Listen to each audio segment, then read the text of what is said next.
Hey guys, so today we're going to be talking about the Sandra Birchmore case. And just to give a little background, Matthew Farwell, he was a former Stoughton, Massachusetts police detective, and he was charged with murder of Sandra Birchmore. She died in February 1st of 2021, and she was in her early 20s. I believe she was 23 years old. She was about 3 months pregnant when she died, and originally it was ruled as her doing it to herself, and he has now been charged with killing her.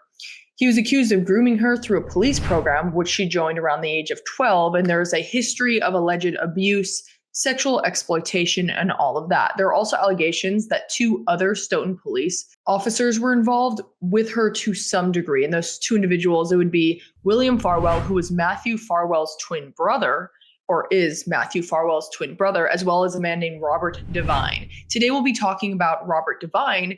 So he was a former Stoughton deputy police chief, and he resigned after Sandra's death, but before proceedings looking into her death were actually completed, because there was a huge internal investigation after this occurred.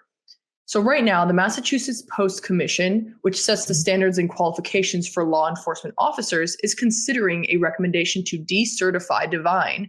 And if he's decertified, he could not resume work as a law enforcement officer in the state of Massachusetts. In addition, his name is going to go on a national list of officers who had been decertified. So if he wanted to get work elsewhere, my assumption here is that, any potential law enforcement employers are going to look at that national list and his name would be on that list. So as expected, he's contesting that decertification. So there is now a hearing going on, or there was a hearing back in June, I believe, talking about and listening to why he should be decertified and then his defense as to why he shouldn't be decertified. And there are a lot of witnesses that are polled and there's a lot of testimony. Originally, this was not disclosed to the public. It very recently was made public. There's a lot of redacted stuff in there. And a big part of that is because there's a protective order on this, because there are ongoing charges going on right now. Matthew Farwell has been charged with killing Sandra Birchmore. And so for discovery reasons, there is a protective order. So not everything is discussed. I will do my best to fill in the blanks and just kind of honestly, there are times where it's not appropriate to fill in the blanks, obviously. And so we're just going to have to skip over some things and we'll see how that works out. Anyways, this is part 1. So there are going to be a lot of parts here. Part 1 has the opening statement for both parties, as well as the first witness, Donna McNamara. I believe that's how her name is pronounced. She's the chief of the Stoughton Police Department and has directly participated in the internal affairs investigation that was related to Birchmore, and this happened a few years back. There's a whole internal affairs investigation. A lot came out. I'm considering reading that to you guys. I think it's like a 60-page document. We wouldn't go over the whole thing, but stay tuned about that. I also plan on, as these come out, right now we're going to watch the hearing together and I'm going to add my commentary to it. We're going to dissect it, discuss it together. But I also plan on doing a debriefing after each part that breaks down kind of the big hitters of each part. I don't know how long that's going to be, probably 15 to 20 minutes max. But I think that'll also help just keep us centered and remember what the big parts of these hearings are. Because this hearing, I think right now, this part 1 is like 2 hours or something, which is great to understand the case and kind of the various arguments that are going on and maybe look into what we can see coming in the future down the pipeline, especially in regards to Matthew Farwell's defense. But obviously it gets a little repetitive and redundant. So there's that. Anyways, let's get started and start watching this hearing. And before we dive in, I actually need to and want to give credit to the trial channel.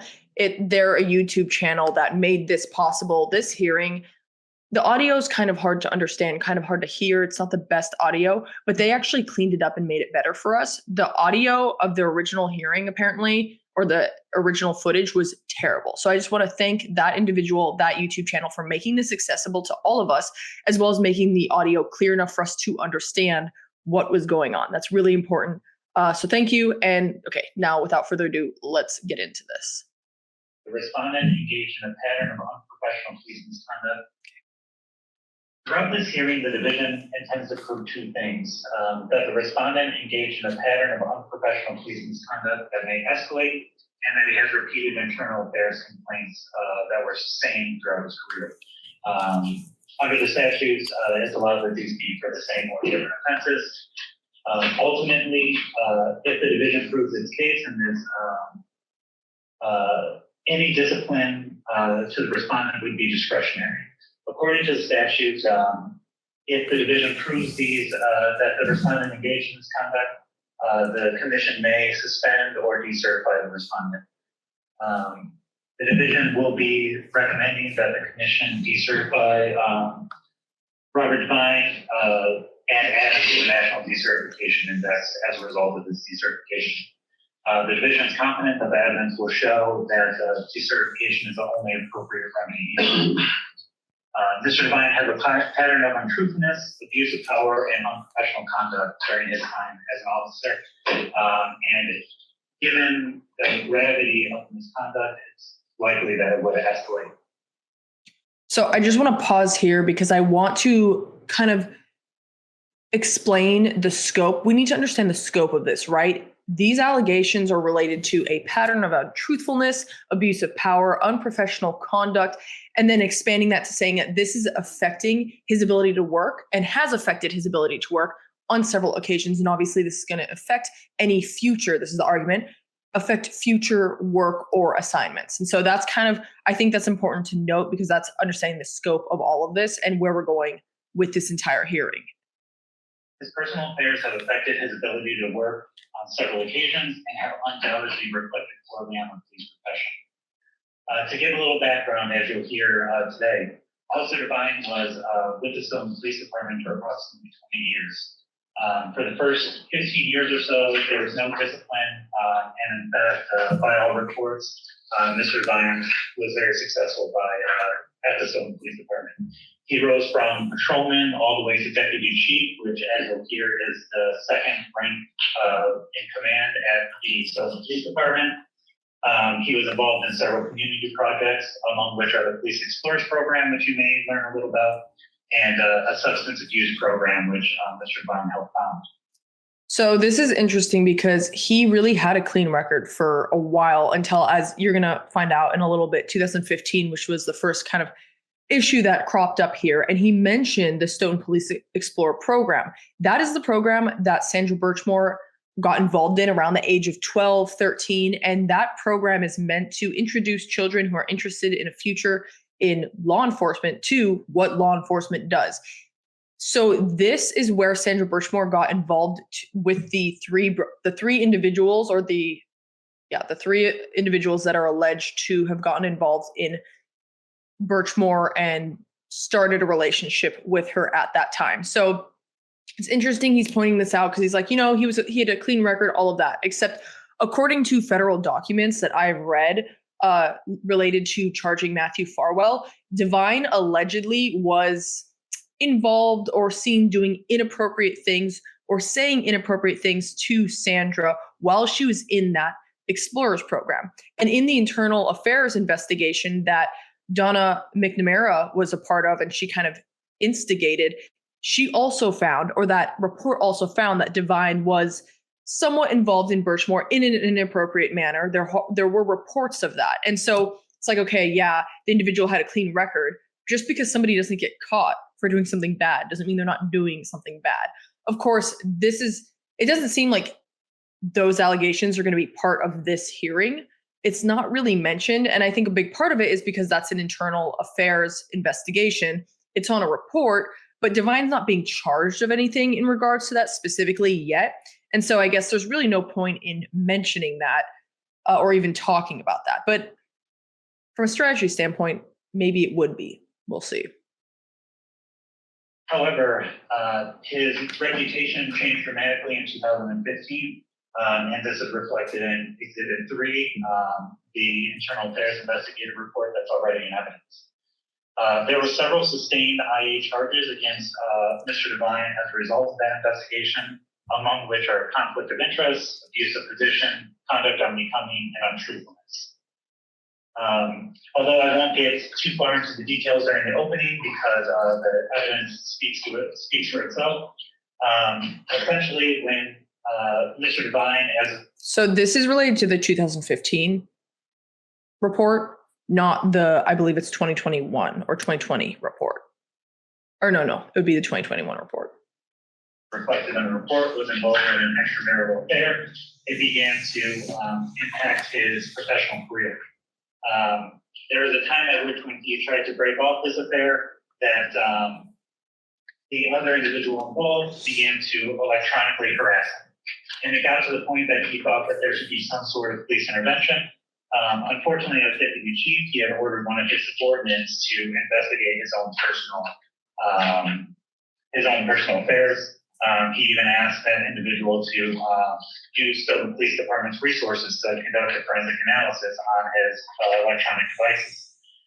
He further, again, with this conflict of interest and abuse of power, ordered this person to investigate where flowers had come from that were sent to his wife. And he even contacted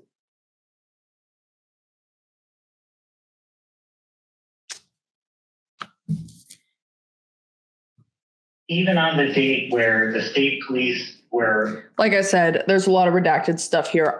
What they're about to say is really interesting, so I want us to pay attention to this. But what was just mentioned is also interesting. So again, this is a long hearing, so I really want to point out the important aspects to it. This is big because Devine, according to the 2015 investigative report, he used a subordinate to look into his personal affairs. That is a clear conflict of interest. That is an abuse of authority. That's a big deal, right? And I also want to point this out because this is very important in the defense's opening statement as well, because this gets brought up. And I think that there is a strategy being used here on the side of the defense that I find very interesting and I want us to point out too. But remember, okay, pay attention to what's being said next because this is also fascinating. Conducting a search warrant on the woman's home to collect her electronic devices and to arrest her. Mr. Devine received a call from her and spoke with her as the state police were at her door. He spoke with her on the night before. Despite the fact that he had an ongoing not only contact but also sexual conduct with this woman for several weeks during the criminal investigation, Mr. Devine did not bring this to the attention of anyone involved.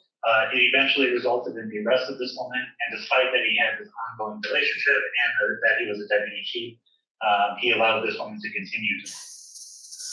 And there. Okay, so now that's huge too, because there's a redacted aspect of this, obviously, so I can't draw too many connections here. I don't know if this is the extramarital ex-girlfriend who, allegedly was an online stalker or whatever and harassed him, and that's the individual he was looking into or had his subordinate look into. This might be a whole separate woman. I'm not sure who this is, again, because of the redacted part.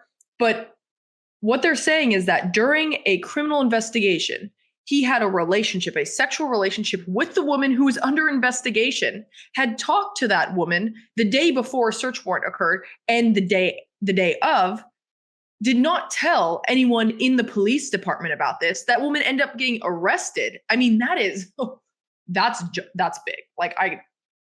That is so inappropriate. But yeah, as we're seeing, there is a pattern of conduct, like the division said here, a pattern of conduct that is unbecoming. For several sustained findings as a result, ultimately the criminal case was dismissed after 2 months. This resulted in the demotion to patrol officer from deputy chief and a 60-day suspension. On his return to duty, he was assigned to the desk for a long period of time, but he was eventually allowed to go back on patrol. Although there was a slight incident involving one of his children, it was known to, at that time, Deputy Chief Holmes. Other than that small minor incident, Mr. Devine for the next 2 years did not have any instances of discipline. However, what ultimately led us to this hearing is that, again, in 2020, Mr. Devine allowed his personal life to get in the way of his professional life, and that's through his involvement with SB. They call Sandra Birchmore SB throughout this. So if SB is mentioned, just know that's Sandra. And now we're getting into why the hearing has come about, right? We have the 2015 incident. That was a separate thing. Obviously, it's now being brought up because they're trying to argue that there's a pattern of, misconduct and such. So they're going to bring it up for reason. That's Jack, my cat. I don't know if you noticed him. He's been sitting here hanging out. but now he's bored. Anyways, so now the hearing is related to Sandra Birchmore. She died in 2021, but obviously this is related to allegations in 2020. Some relationship that allegedly blossomed between Devine and Birchmore. And I shouldn't have said blossomed. You know what I mean? The court undoubtedly knows at this point, on February 1st of 2021, as is alleged in the federal indictment, SB died, and allegedly it was due to being murdered by Matthew Farwell, who was a Stoughton police detective at the time of the alleged murder. At that time, as you'll hear through the evidence today, the Stoughton Police Department within a few days was contacted by the state police because the state police had learned of SB's involvement with Matthew Farwell. They almost immediately initiated an internal affairs investigation of Matthew Farwell, and Deputy Chief Holmes, who you'll hear today, was assigned. The initial scope of the internal affairs investigation was only to cover Matthew Farwell's misconduct. It was not until several months later that it was alleged that multiple other Stoughton Police Department officers were involved in sexual misconduct with SB. Okay, so this is the expansion of the initial internal investigation report, right? It started just looking at Matthew Farwell because there was, obviously allegations that he had relations with Sandra Birchmore. So they had to look into it. And then through that investigation, they found other individuals that were allegedly involved in Sandra Birchmore, whether that was through the Explorers Program or that was after, whether she was a consenting adult, all of that. That's all discussed in the internal affairs report. I actually go into that in another video. I have a really long video that's a deep dive into the Sandra Birchmore case. I'll link it. But yeah, so they're saying essentially we looked at Matthew Farwell. We saw that this was way deeper, way more people involved. And that is kind of how the scope of this has expanded past Farwell or Matthew Farwell into other individuals. And in this situation, Robert Devine. Ultimately, after the IA investigation, and we'll go through some of the evidence later, it was determined that Mr. Devine was in contact with SB through an alias in Facebook Messenger, and the alias is Marty Riggs, a character in a Lethal Weapons movie, which is a police action movie.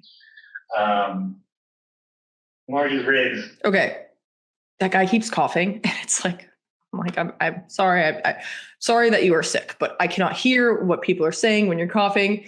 So essentially, he's saying that Devine was in contact with Sandra via an alias on Facebook Messenger, going by the name of Marty Riggs. Marty Riggs being a character in a police action movie, which is like, okay, interesting alias to choose.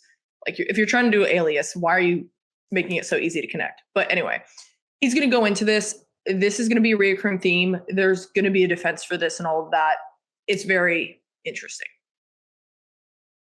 Had been communicating with the SB in the months preceding her death, and as alleged by the U.S. Attorney's Office, even contacted her on the date of her death on the same afternoon. Based on the content and the context of these messages, the evidence reflects that Mr. Devine is in fact the alias Marty Riggs. As you'll see in Exhibit 8, which is a screen capture of the cell phone data that was extracted from SB's cell phone, plain as day,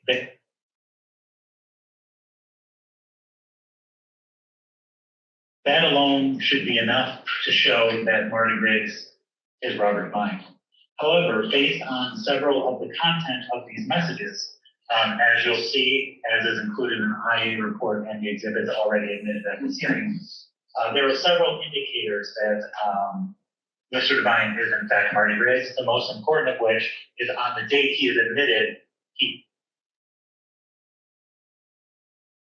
as is reflected in Exhibit, in Exhibit 5 that's already in evidence, that is in fact his date as is recorded on the BBO website.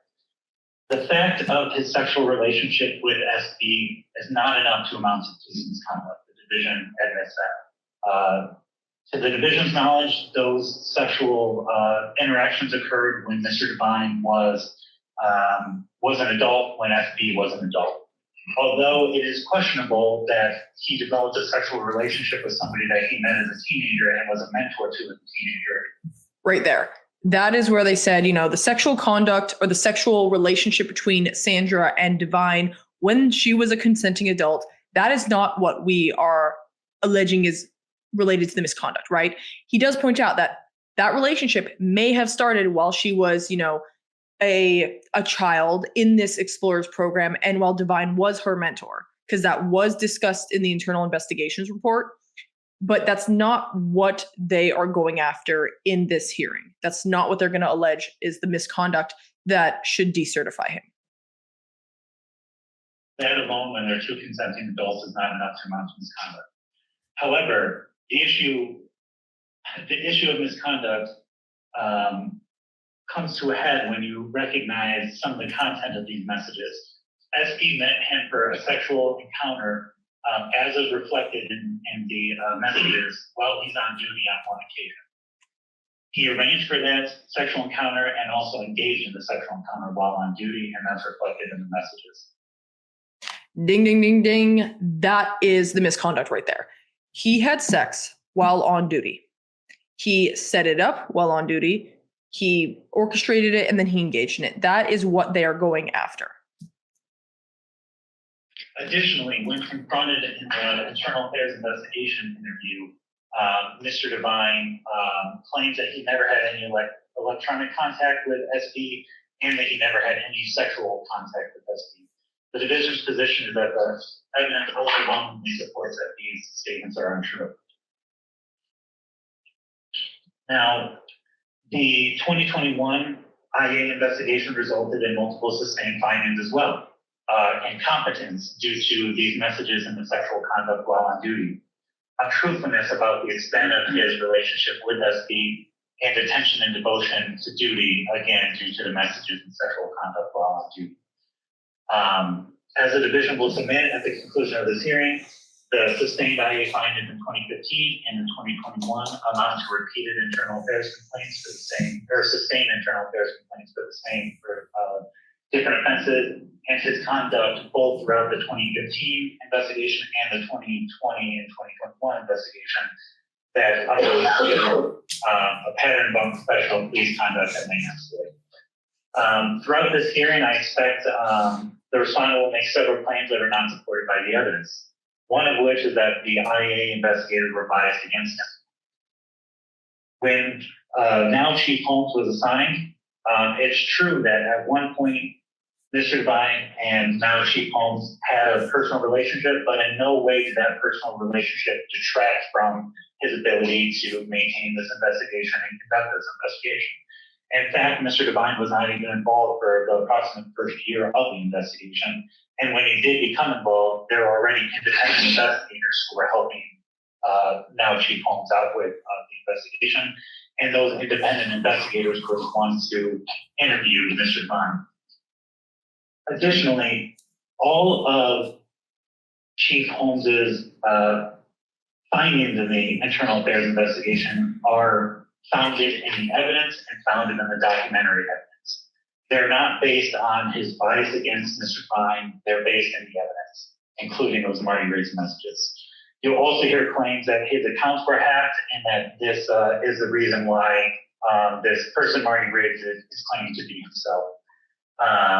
He's claiming that it's somebody posing to be him. And in fact, in his written statement in Exhibit 7, he even makes claims so far as to claim that SB may be involved in this because she's out to get him to get back at his wife. Okay, so what the attorney is doing right now is laying out what the defense is going to say and almost rebutting it or refuting it before the defense even brings it up, which is a smart tactic, right? Like essentially saying, hey, I know what this individual, the defense is going to argue. This is why it's bad. Like I'm very aware of all these things, all of that. You're essentially trying to, what's it called? Like get the jump, right? On the defense or the opposing attorney right now. So what he is pointing out is that this alias, this Marty Riggs alias, is actually somebody who hacked Devine's Facebook and is pretending, or well, I guess not hacking Devine's Facebook. Let me rephrase that. It's an individual who created a Facebook under Marty Riggs and is pretending to be Devine. And then goes on to point out that the defense is going to kind of pin this on Sandra, pointing out that, or arguing that she is trying to spread this lie. And you're going to hear that later on from the defense, that this is all Birchmore. And it's like, it's a really, I understand. Here's the thing. As an attorney, I understand you're supposed to defend your client. 100%. I get it.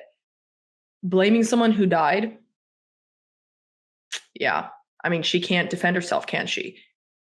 That is, I won't say problematic, but again, I understand the defense attorney's position in that you have to rigorously defend your client. You have to be zealous in all of that. But, and then of course you have to believe your client. If your client's saying, hey, you know what? Sandra did do this. She is a liar, whatever. She's lying. Are you supposed to be like, no, I'm not going to believe you? Like, no, your job is to defend your client and to listen to your client. So, but defending somebody who died very brutally, that's a situation. These are outlandish claims, as Mr. Holmes correctly cites in his IA investigation, and that's because, just given the context, given the fact that these individuals, Martin Grace and SB, were interacting over the phone, on video, meeting in person. Okay, I'm going to rewind something because I think I missed something. How do I rewind this? Just and that it's somebody posing to be him. And in fact, in his written statement in Exhibit 7, he even makes claims so far as to claim that SB may be involved in this because she's out to get him to get back at his wife. These are outlandish claims, as okay, the defense must say what I think what I'm thinking of right now. We will get into that. Did I miss it? I really hope I'm not missing it. Mr. Holmes correctly cites in his IA investigation, and that's because, just given the context, given the fact that these individuals, Martin Grace and SB, were interacting over the phone, on video, meeting in person, the fact that somebody is claiming to be Mr. Devine, who SB knew for several years, is outlandish. At the conclusion of the hearing, as I mentioned, we'll ask you to find that Mr. Devine has repeated sustained internal affairs complaints and a pattern of unprofessional police misconduct that may escalate, and the evidence will support a finding of those two charges, and also, as a result of the evidence and the severity of Mr. Devine's misconduct, the only just outcome here would be decertification. Thank you. Thank you. So do you want to make an opening now? Judge Steve says I've got an opening. Just want to address 2015 matter. Mr. Devine was brought up under your investigation 2015 following time in his life that was troubling for him. He and his wife had separated. He had a girlfriend during that time frame. They were falling out. He received flowers or threatening notes. She would leave him alone.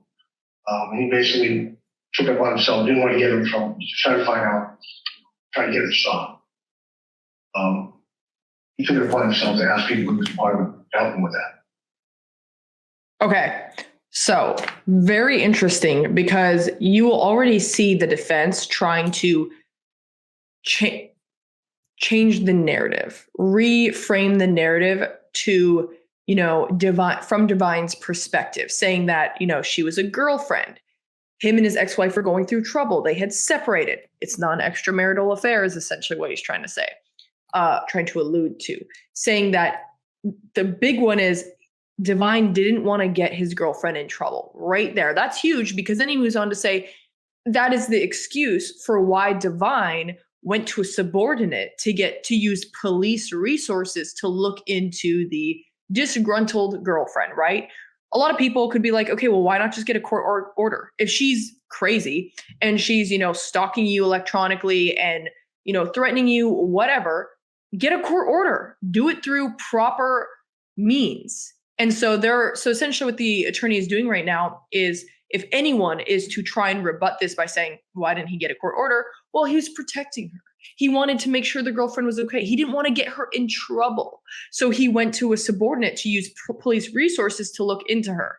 That is the reason why he went for the police. It paints him to be the good guy, or a guy that actually is trying to help the girlfriend. Misguided, as you'll see later, that they admit it was a problem, that what he did was wrong. Misguided, but he's a good guy. He was trying to protect his girlfriend. He didn't want to get her in trouble.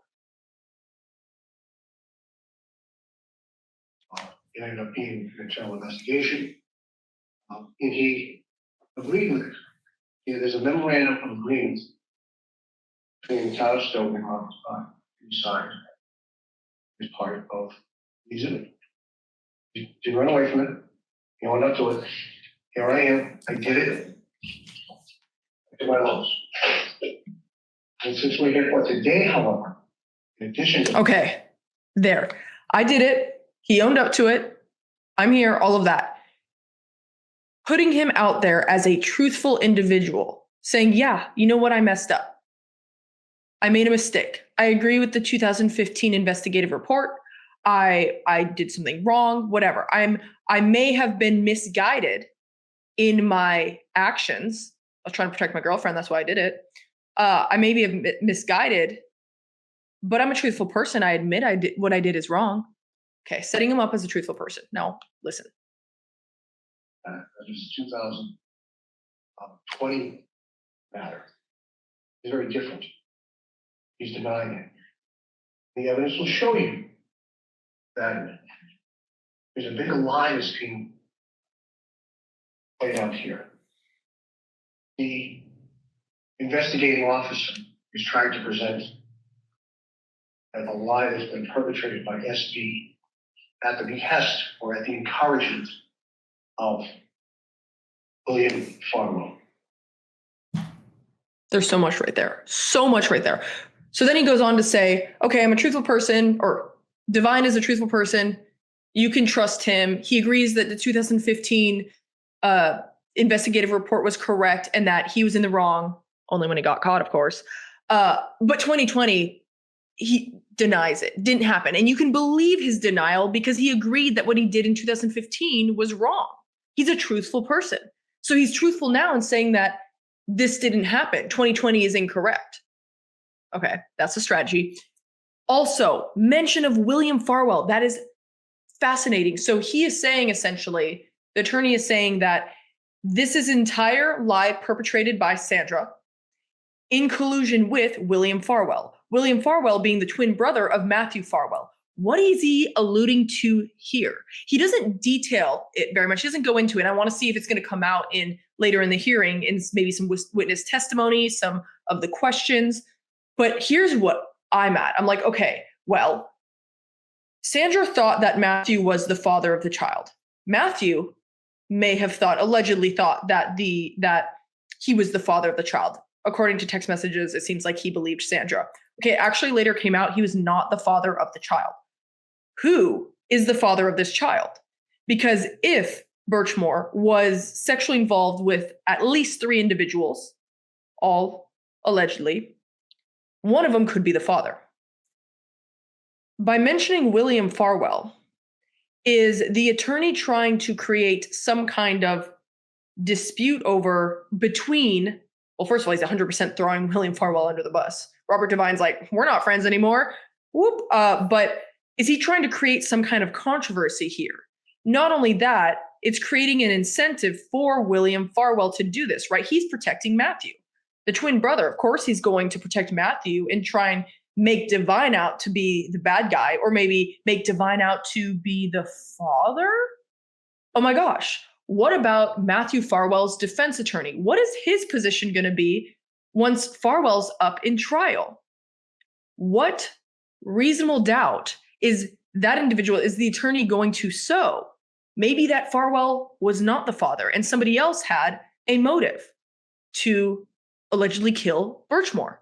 If that's the case, maybe Matthew Farwell didn't have an incentive to kill her. This is, I just like, I heard this and I was like, ooh, is this setting up a potential defense for Matthew Farwell that another man was involved? He got Sandra Birchmore pregnant, and so he has an incentive to kill Birchmore. Because remember, in a criminal trial, all you need is reasonable doubt. You know, the attorney doesn't have to prove that Devine did anything or that any other man did anything, just that maybe Farwell didn't. And from that, Farwell had no true incentive to kill Birchmore. And if he didn't have an incentive to kill Birchmore, well, he didn't kill her. Reasonable doubt. Okay, sorry, I just went on a whole thing there, but it's so interesting. That will bear on the evidence that the division is going to present. The lie is there. It's glaring, but nobody's seen it. Leave it at that, Your Honor. All right, thank you. All right, so, Martinez, ready to call your first witness? I am. The division calls Donna McNamara. So again, this is McNamara. She was head of the internal affairs investigation for the 2020 situation. She's very involved in this case. So having her as the first witness makes sense. Having a witness in general makes a lot of sense. Let's see what she has to say.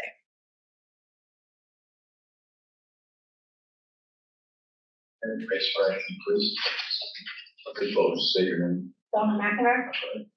McNamara, do you swear to tell the truth, the whole truth, and nothing but the truth? Yes, sir. Sorry, two questions. Before we begin your questions, can I just remind you that when referencing any of the individuals, minors or alleged victims, please use initials. We would like to maintain confidentiality and protect and that's minor individuals, so you said, or alleged victims. So by the way, I should add, are you aware that there are protective orders entered in connection with these proceedings? Yes. Okay, you understand that you're governed by them as well, what you've heard or seen in the course of these proceedings as well? Yes. Thank you. Thank you. Good morning. One, What's your current position? I am the police chief of the Stoughton Police Department How long have you been with the Stoughton Police Department? since 2001. Is that when you graduated from the academy? Yes. And do you mind just briefly going through your rise through the police department, what ranks you held and any special positions that you held? I was hired as a police officer, went through the police academy in 2001. I held that position for a number of years before becoming a detective.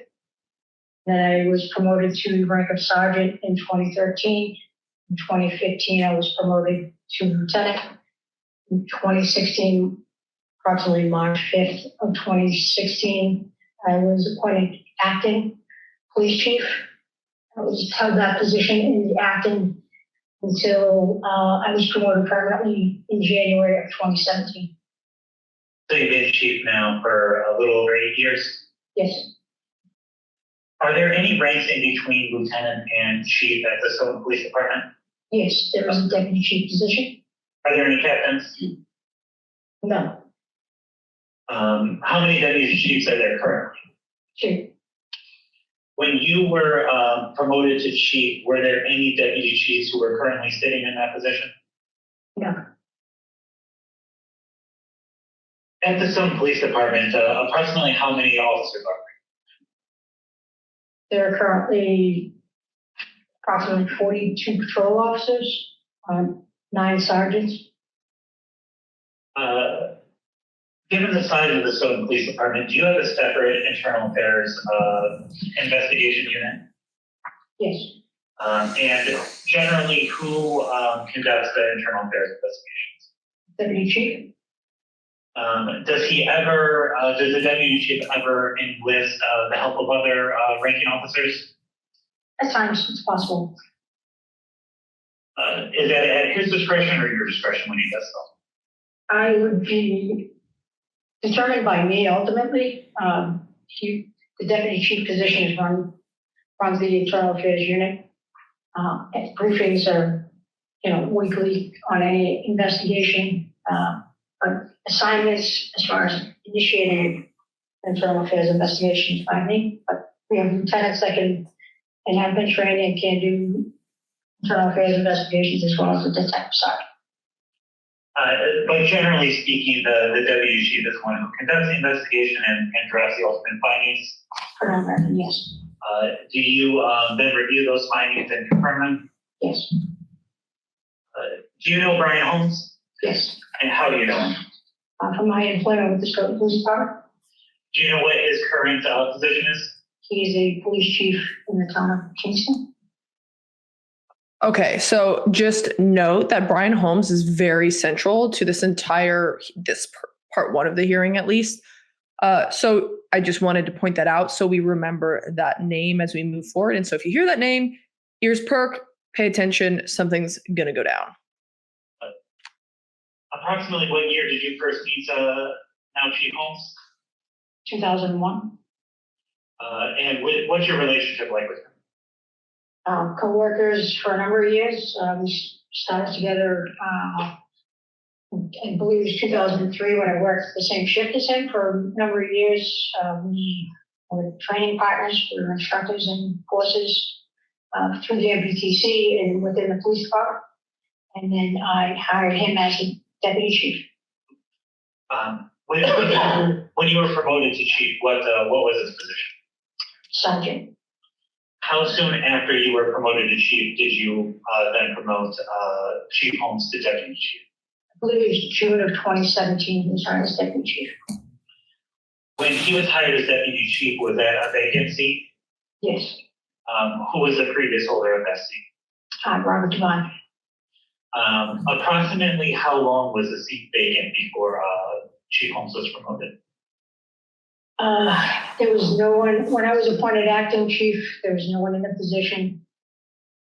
And because I was in an acting role, the town manager would not appoint a deputy chief until there was a permanent chief appointed.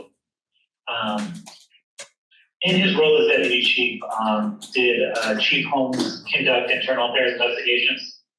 Yes, Do you have any idea approximately how many per year he would do? it varied from year to year. I don't have the numbers for each year.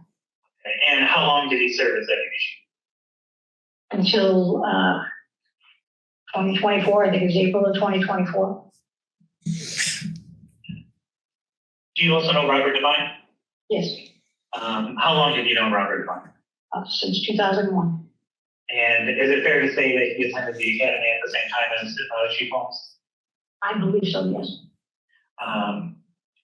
And when you were at the Stoughton Police Department, what was your relationship with Mr. Devine? When I first started, he was a patrol officer and then rose through the ranks, and then he was my supervisor for a number of years. And then in 2016, when I became the acting chief, there was a process where he was demoted from deputy chief to patrol officer, and when he was coming back into the department, I was the acting chief. And is that the result of an internal affairs investigation that occurred in 2015? Yes. Do you know how that case was? Okay, so I want to pause here because I'm just going to break down exactly what's going on here because it is setting up the alleged bias that the defense is going to later really hone in on. And so that's why I want to bring this up. So when the defense starts talking about bias, this is what he's referring to. So Robert Devine was deputy chief, okay, of the Stoughton Police Department. He got demoted. He stepped down. They're going to talk about why he got demoted. It's because of the 2015 situation.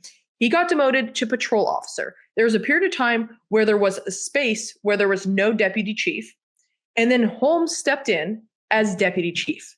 Remember, deputy chief is in charge of internal investigations. Well, who got investigated in 2020? Nobody other than Robert Devine. I mean, maybe other people got investigated. That's just a saying. But Robert Devine then got investigated in 2020. the defense is going to point this out. Is there animosity between these two? And there's more to this alleged animosity. Devine got demoted. Guess who took his spot? Holmes. Guess who's in charge of the investigation? Holmes. Right? Obvious animosity. Now, in this situation, there was a good amount of time in between Devine's demotion and Holmes taking over that position. So, in my opinion, the attorney for the division should really hone in on that to try and refute any arguments of bias. But sorry, I read something that really scared me. Thought I was having tech issues for a second. They should focus on that when it comes to refuting the bias allegations. But yeah, let's move forward. Just wanted to break that down for you so you understand what is going on here. Because again, things get lost. They're talking. It's kind of hard to hear. Gets a little boring. I get it. And the result was discipline. Was it after hearing or an agreement? There was an agreement in place with the town manager. And what was the extent of the discipline? It was a lengthy suspension and a demotion from deputy chief to patrol officer. When Mr. Devine returned to patrol officer, were you already the chief? I was the acting chief. Did you have a discussion with Mr. Devine when he returned to duty? Yes. How did that discussion go? It was in the chief's office, and it was a discussion about putting him on a shift where we had a vacancy, bringing him back in and giving him his patrol officer badge. He was unhappy about the position that he was in. He didn't want to be in the department, but he used to be there in order to put a roof over his family's head. Are you aware of any discipline that Mr. Devine had prior to 2015? No. Is it fair to say that he was also involved in some more community-oriented projects when he, prior to 2015? Yes. As one of those police explorers? Yes. Do you mind explaining what the police explorers is? There was a youth program that was run by Robert Devine that was a paramilitary. They exercised in the beginning of the day of the classes, and then he held classes for various types of police oriented classes. Was he the head of that program for a long period? Yes. Approximately how long? Do you have any idea? It was in the early 2000s that he took over the program and turned it into the paramilitary type of program. And then he stopped running the program. 2015, another lieutenant was appointed to the position. Are you also familiar with a program called Oasis? Yes. Was Mr. Devine involved in that? Yes. And what is Oasis? It's a drug prevention program that was started by members of the town as well as citizens and employees of the town. Did Mr. Devine also participate in that program? Yes. When did he stop participating in that program initially? Initially, I'm not sure.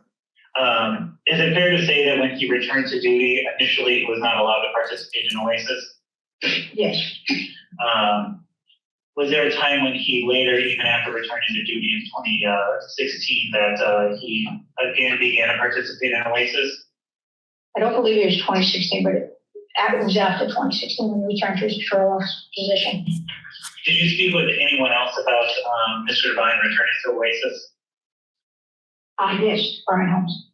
And what did Chief Holmes tell you about Mr. Devine and his participation in Oasis? Well, he had advocated for him to be able to participate in the program again as a member of the police department, since he was a founding member of the Oasis program.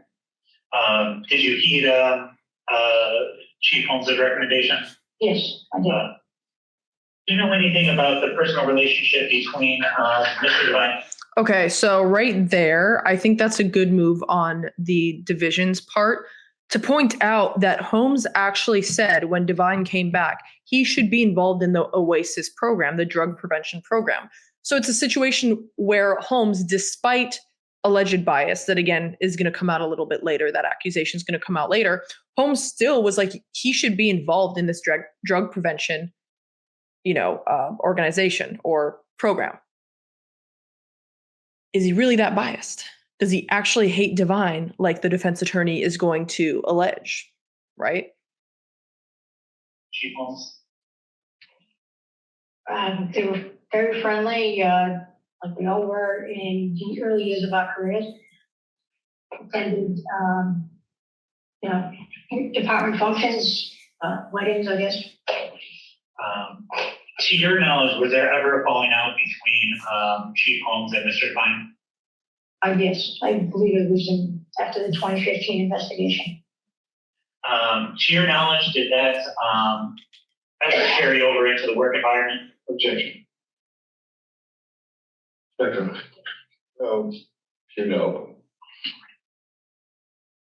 Not what you've heard, if you know from personal. Not that I've personally seen.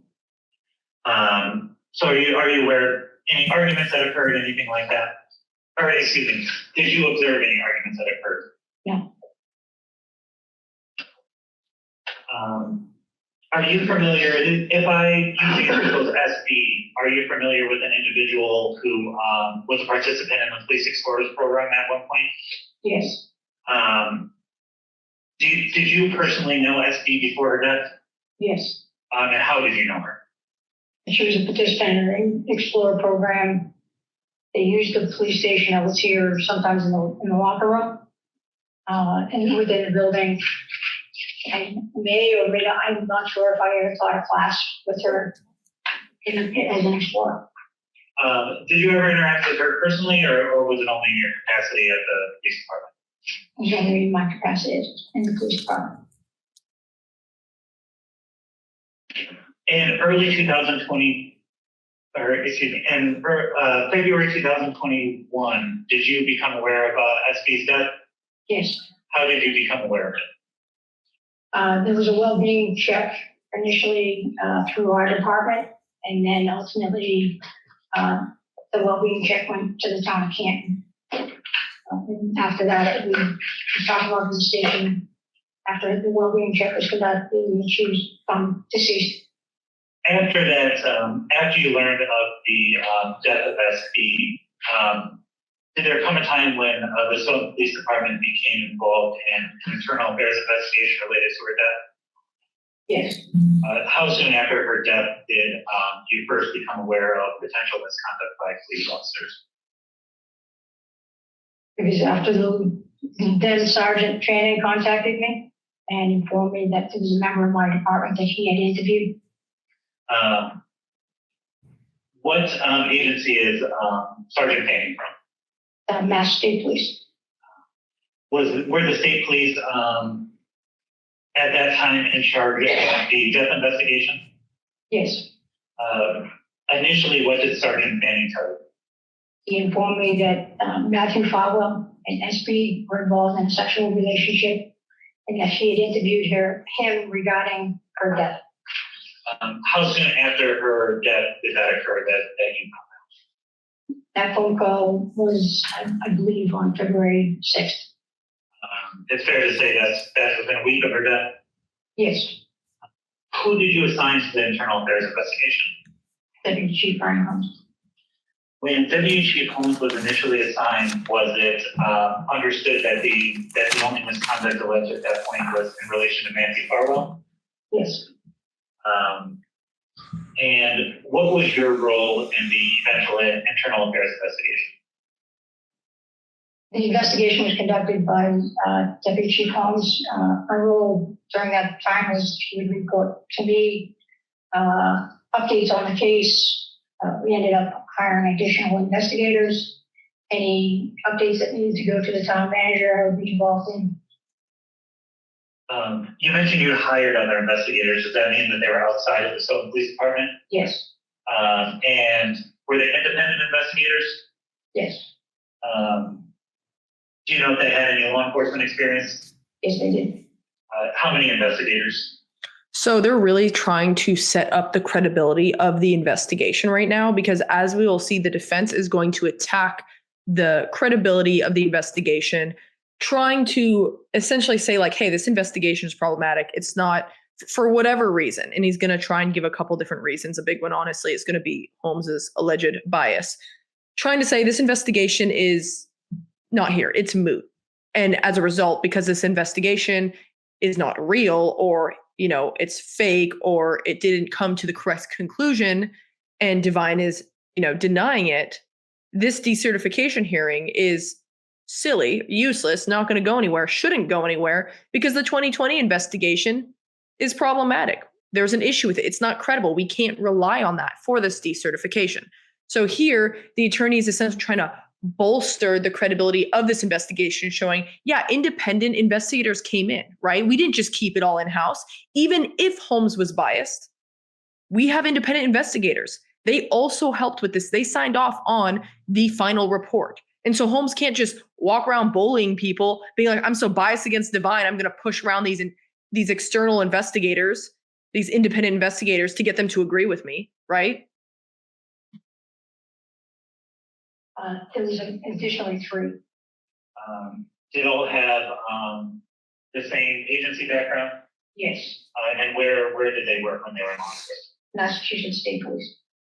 So these 3 investigators supported Holmes and his internal affairs investigation. Yes. When they were hired, what was the purpose of hiring those 3? The sheer volume of information that we were informed that we would be getting was too difficult for one person to accomplish all the work that needed to be done. And is that because there was eventually cell phone and laptop data from SB's devices? Yes. And is it fair to say that it contained her personal correspondence? Yes. Later on in the internal affairs investigation, did any other alleged misconduct of officers become the subject of that investigation? Yes. And which officers did this? Wade. So before we move on, that's interesting. He asks her, why did you hire these individuals? And I mean, she just says like, because of the volume, right? I guess if that's the only reason why you hire independent investigators, then her answer was truthful. But I would think that people would hire independent investigators because it also adds to the credibility, but she did not talk about that. So kind of a swing and a miss there, in that the witness did not respond in the way that I would expect. I don't know. Obviously, the attorney can't lead a witness to speak in that manner. The witness, I would say McNamara is she's testifying very well. You'll see on the cross, I think she does a very good job here. So she's not going to say something that's not true, or at least that's the hope, right? We're not trying to go for perjury here. But it is interesting that there was an opportunity that I would argue is missed here. That being said, again, if they don't hire external investigators or independent investigators because they're trying to bolster the credibility of an investigation, then she can't answer that because that would be untrue. But it just kind of makes sense that that's what they would do. Whatever. Powell and Robert Devine. Do you know how long how far into the investigation it was before these individuals became the subjects? It was in April of 2022. So over a year after SB had died? Yes. And during that time, although perhaps intermittently, was the investigation active? Yes. Despite Chief Holmes's relationship with Mr. Devine, was there ever concern that he may have been biased in his investigation? A concern on this witness's part, you're asking? Yes, correct. Hello. No. At the conclusion of the IA investigation, did you review the findings? Yes. Did you believe those findings were supported by the evidence? Yes. And that includes documentary evidence such as SB's communications? Yes. And did you agree with Chief Holmes's findings? Yes. Ultimately, at the time the investigation concluded, were any of the subject officers still employed with the Stoughton Police Department? No. What happened with Matthew Farwell? He resigned. William Farwell He resigned. and Robert Devine? He resigned and retired. Along with Mr. Devine's retirement, did he give any reasons for his retirement? He wrote a letter. I have not read the letter in significant amount of time. Had Mr. Devine been employed by Stoughton Police Department at the conclusion of the IA, would you have recommended discipline? Yes, What would you have recommended? termination. Did you later make a recommendation to the post commission as to Mr. Devine's law enforcement certification? Yes, What was your recommendation, to decertify Robert Devine and why is that? for the findings within the internal affairs report and his prior findings and his prior internal affairs investigation. I have nothing further for this witness. All right, cross-examination. Sure. Chief, talk briefly about, 2015 So now we have the cross.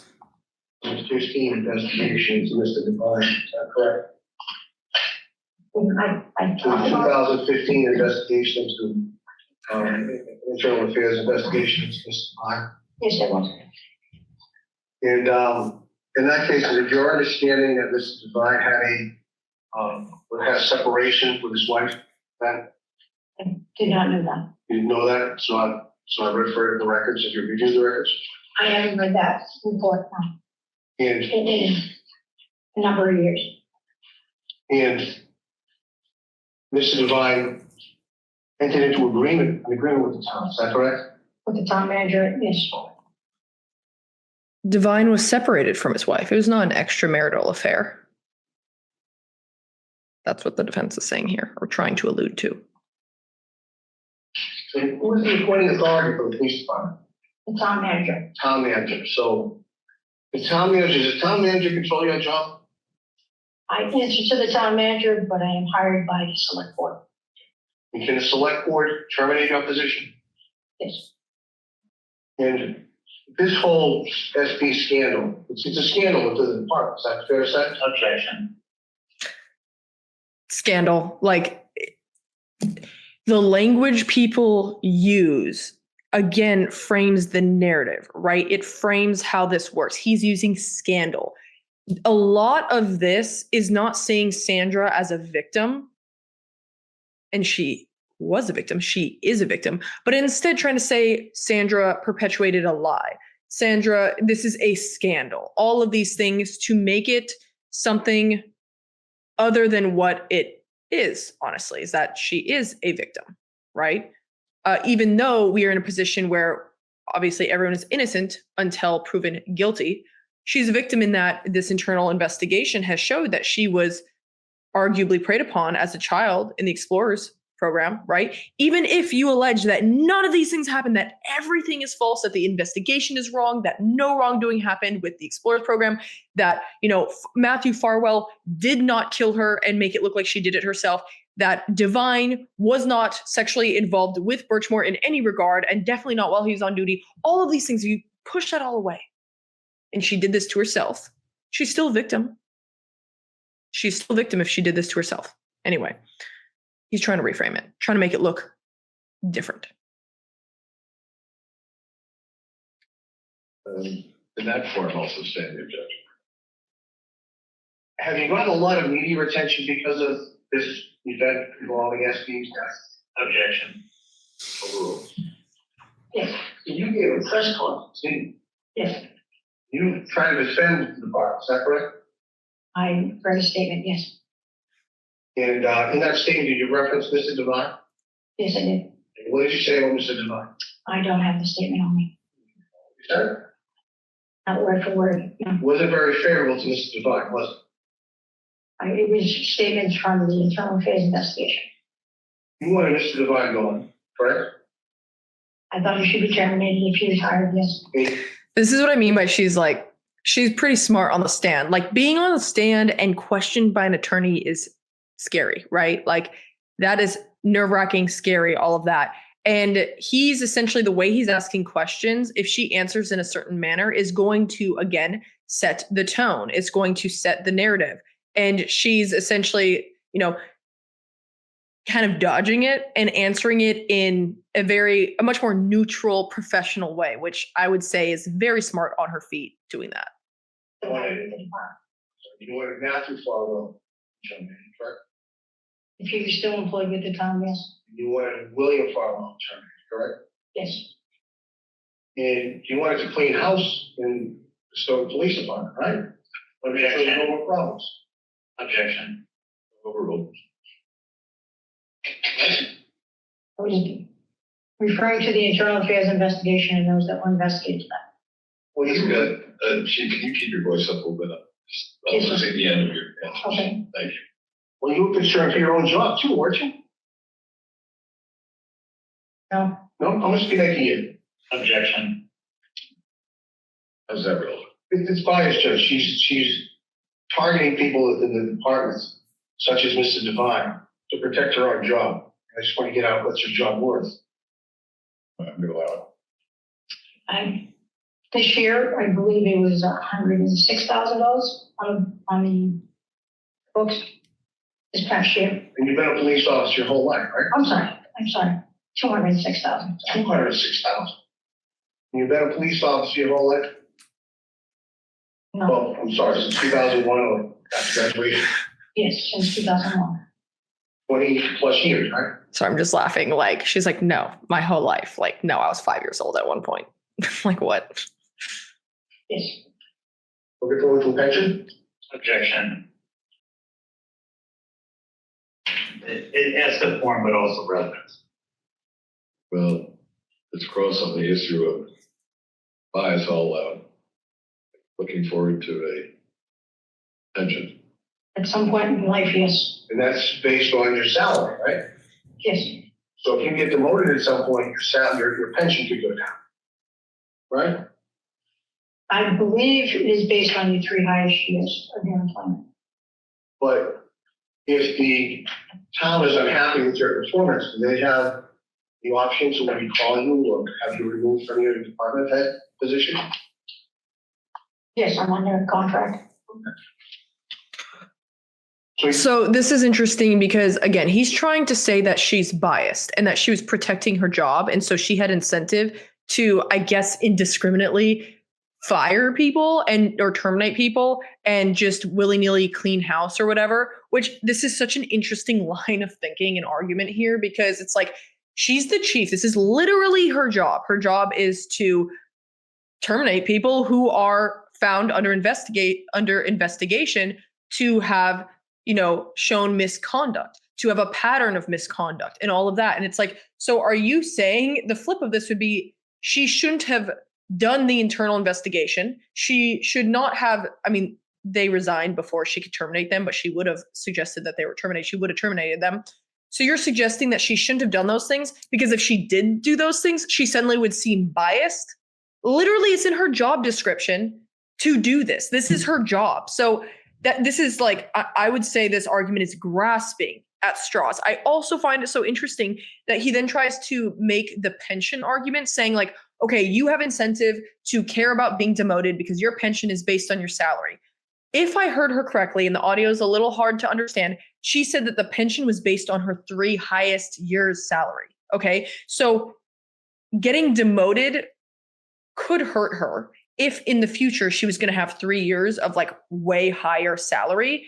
But if she already had 3 years of very high salary at $201, I think, $1,000, that's whatever it was, if she got demoted, it would not affect those 3 years, right? Now we would have to know how long she was chief, but I believe they talked about in this beginning, I believe she was chief for longer than 3 years. So the fact that if she got demoted, she'd just be like, well, okay, I still had 3 years of the highest salary, so I'm like fine, right? There's not that much of an incentive to fire 3 people, to terminate 3 people to protect her job because it might affect her pension. The attorney probably should have done a little more research on that before asking that question. But yeah, find that very interesting line of argument and thinking there. Kind of think it's grasping at straws, but I do believe in general this defense is grasping at straws. And he is just doing his job. You as an attorney have to do your job when you're requested to do it and hired to do so, even if you are grasping at straws.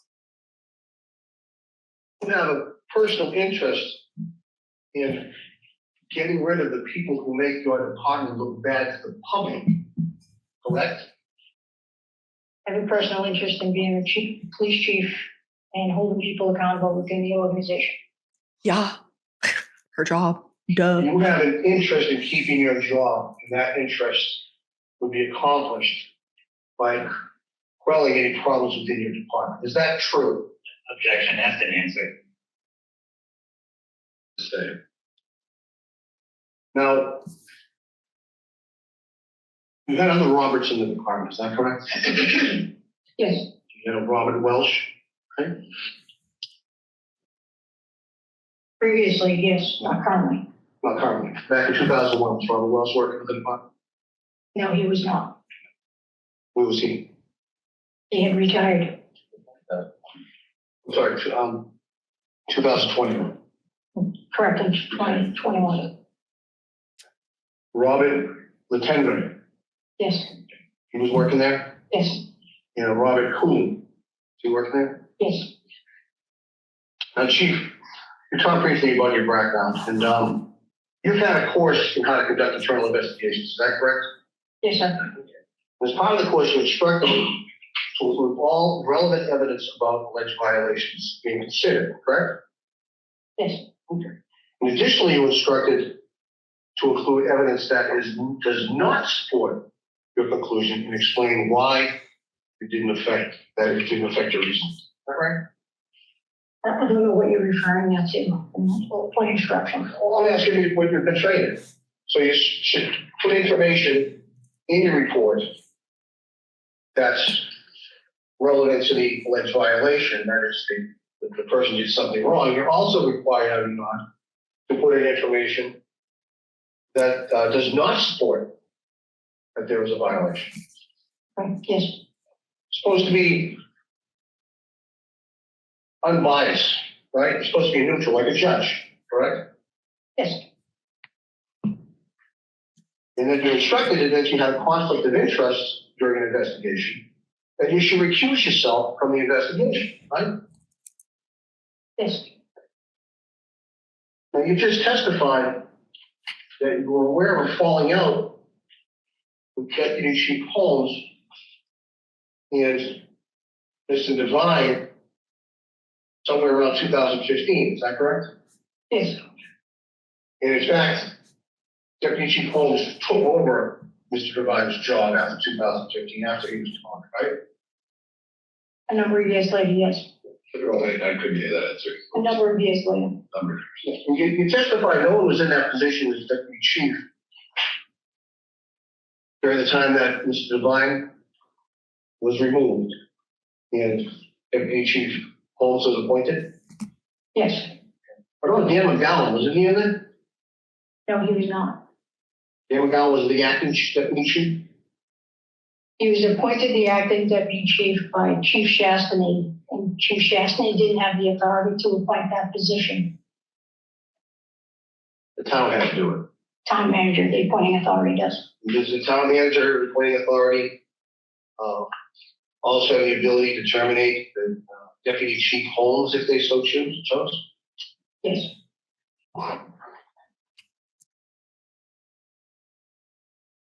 Now, the falling out, what was your understanding as to the falling out that was after 2015 between Mr. Holmes and Mr. Devine? So here he's setting up, it's very interesting to watch this line of argument here because he's pointing out that McNamara, when she was he's essentially pointing out that McNamara, if she were to have a conflict of interest, she would have to recuse herself from an internal investigation, right? He's now going to argue, and this is kind of somewhat of a prediction. I have watched this, but I didn't watch it so closely. I remember every single thing he said. But what he's likely going to do is then argue that Holmes should have recused himself because he had a falling out with Devine back in 2015. But Holmes did not recuse himself during the internal investigation of 2020. And as a result, we have an issue of a conflict of interest, an issue with that investigation. Okay, again, attacking the credibility of the investigation, pointing out to bias, all of that, saying they did not follow the necessary protocols when issuing or when investigating Devine. As a result of the investigation and things that came out of the investigation, I believe that firearms has very strict feelings about adultery, and that has been my understanding how he felt about the allegations in that investigation. So Deputy Chief Holmes didn't like Mr. Devine because Mr. Devine had an extramarital affair, even though he was separated to his wife?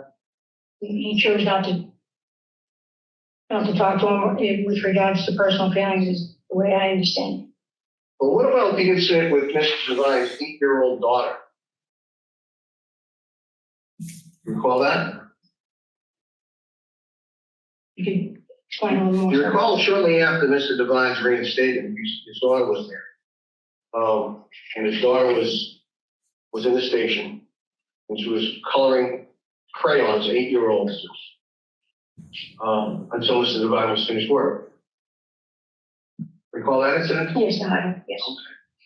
So Mr. Devine at that point, he wasn't even a road officer, he was a dispatcher, right? He was a patrol officer assigned to the desk.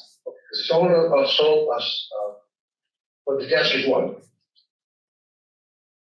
Answer phone calls, walk-ins, dispatch cruisers, answer 911 calls. So what was assigned to it? the station. So he came back to the position with the Stoughton Police Department. You assigned him as a road officer, right?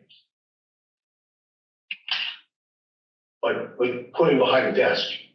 He was assigned to patrol officer, as a patrol officer on the day shift.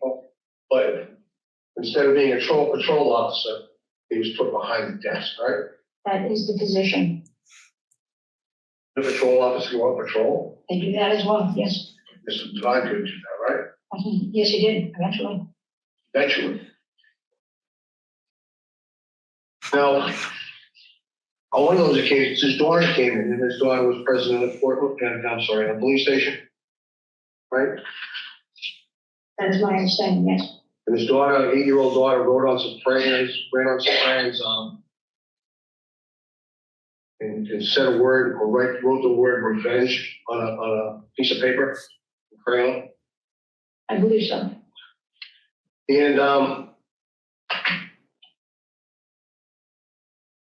instead of trying to resolve the issue, it became a full-blown internal affairs investigation, right? I don't recall if there was a full-blown. It was an internal affairs investigation that was launched against Mr. Devine. We looked into where the, Investigated by John Body. yes, the lieutenant looked into, he was the shift commander of the day shift, looked into what had happened with the incident and what it was about. Who was John Body? He was the lieutenant. Lieutenant. So did that lieutenant, to your knowledge, start an internal investigation with regard to this incident? I asked him to look into it, yes. Okay. You asked him to look into it. Now you remember. So now, Mr. Devine's daughter, 8-year-old daughter, draws on crayons in her office, writes the word revenge, and you conduct internal investigation targeted at Robert Devine, correct? I believe it was left in someone's mailbox. Left in someone's mailbox. I believe that's the case, but I haven't not read that case in a number of years. And the investigation found no fault at all on the part of Mr. Devine, right? Again, I haven't read that in a number of years. I don't believe there was any. But they wanted to prosecute his 8-year-old daughter, didn't you? Okay, he's about to go into a little something else. So just so we understand, because when I first watched this, I was like, what is going on here? Like, this is so confusing. So I'm going to explain this to you guys. So essentially, Devine's 8-year-old daughter, she was at the station while Devine was working at the desk. He was a patrol officer, but he was part of a patrol officer's duty is to work the desk. So she's waiting for her dad to finish work and she's drawing on crayons and she apparently writes the word revenge on paper. And there was apparently an internal affairs investigation that occurred after that. Now, what's interesting here is McNamara is trying to say, we looked into it, and the defense attorney's like, it was an internal affairs investigation. After continually kind of just pushing on her a bit, she seems to finally admit that, yes, it was an internal affairs investigation. She obviously was trying to downplay it a bit by being like, we looked into it, but it was an investigation. The defense attorney is trying to make it look like this was totally blown out of proportion. This was an 8-year-old girl who wrote the word revenge on a piece of paper, and you had an entire internal affairs investigation looking into Devine, further pointing to bias against Devine. Now, he's going to go into something about persecuting or prosecuting a child, and we'll get into that. We'll listen to that, and we'll talk about that next. But when I was watching this first, I was like, an 8-year-old writing the word revenge. Oh, yeah. Also, McNamara says, like, well, she also put it in a mailbox, which is like, that's weird. Why is a child putting that word in a mailbox? But I'm assuming like an internal mailbox within the station, right? So that's obviously adding to the, hey, we had to look into it because it's weird that an 8-year-old wrote this and then stuffed it in someone's mailbox, right? And I was like, would I write the word revenge when I was 8? Like, I don't remember being 8, but I texted my parents and I asked them. So we're going to feature my parents and the text messages in this video. I was a voracious reader as a child, okay? And so I was like, well, if someone were to know the word revenge and be able to spell it and write it, like, I think maybe 8-year-old me could do that. Maybe, I don't know. Let's see. I texted my parents and I said, do you think I was able to spell the word revenge at the age of 8 and know what it meant? And my dad said, that's a difficult question. I would think you might engage in revenge, but not necessarily have a word for the feeling/action related to it. That said, you could have, but who knows? Mom might better remember your spelling skills at that age. My mom said, I would say no. My mom also goes into detail a little bit, saying that, I just began reading about around the ages of 4 to 5. By the age of 6 to 7, my reading got better. The skills continued, but my ability and understanding of revenge, especially because revenge is such a negative word, to teach that to a child would be a little odd. She just says, like, I don't think we taught you what revenge was. Like, I don't know why an 8-year-old, and I think she brings up a great point that I consider, which is, yeah, like, where did she get that word? If she did write the word and she wrote it correctly, like, very smart child, obviously, where did she get that word? I mean, maybe she heard her dad say it around the house. I could see that happening, right? Like, let's say Devine really was convinced that Holmes was against him and might have been like, he's trying to get revenge against me because of, XYZ, whatever. And then the kid heard the word revenge. I'll tell you, I learned the F word through that.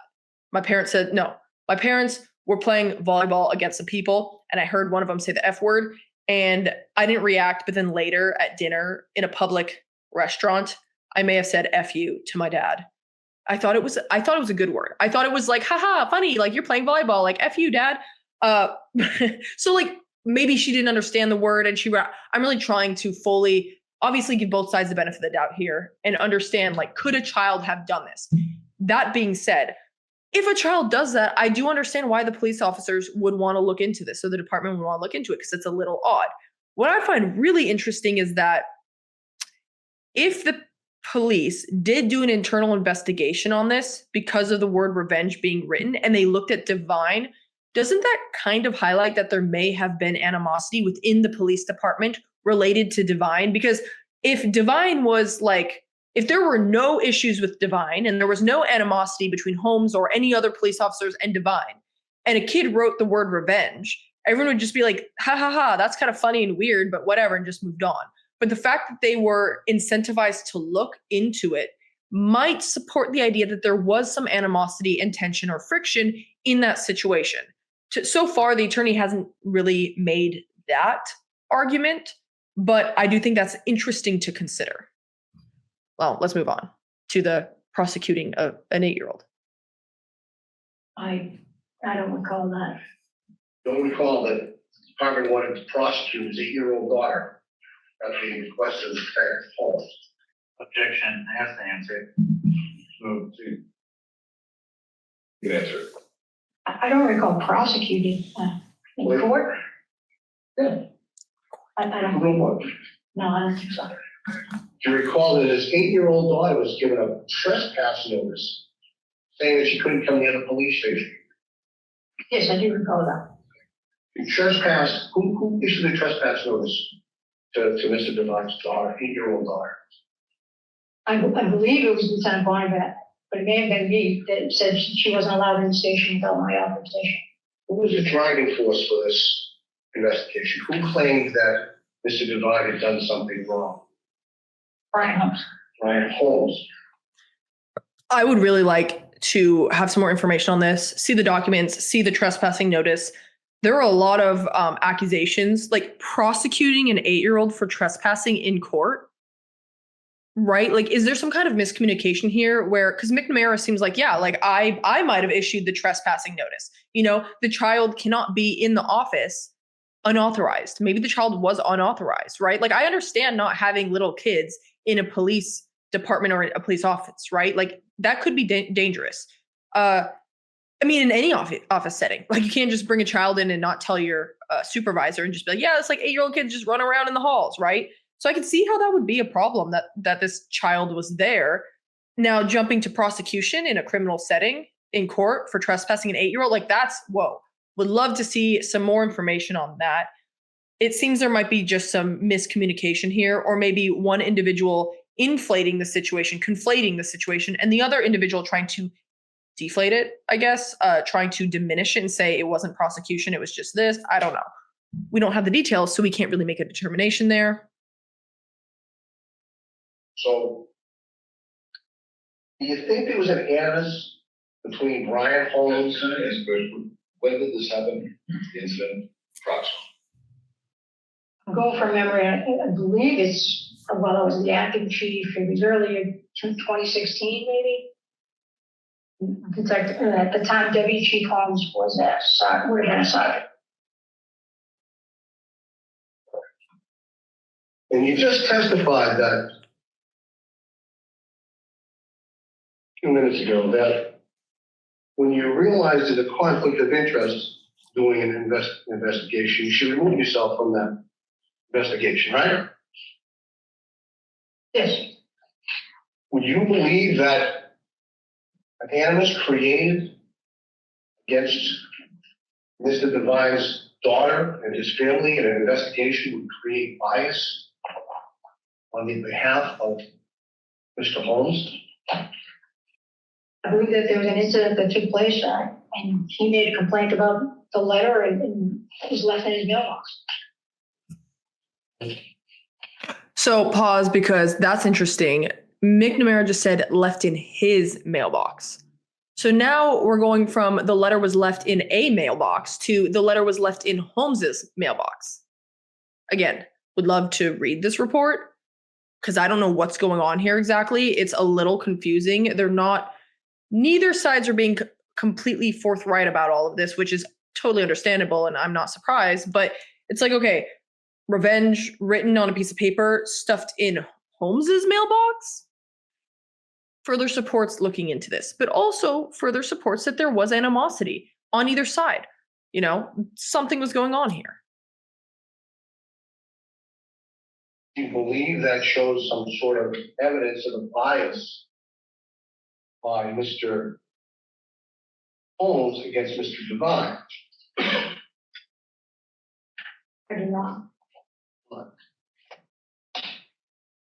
Do you know that in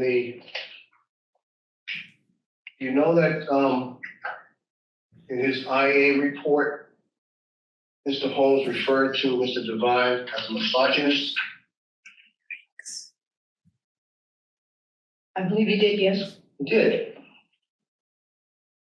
I believe that was in reference to the 2015 investigation.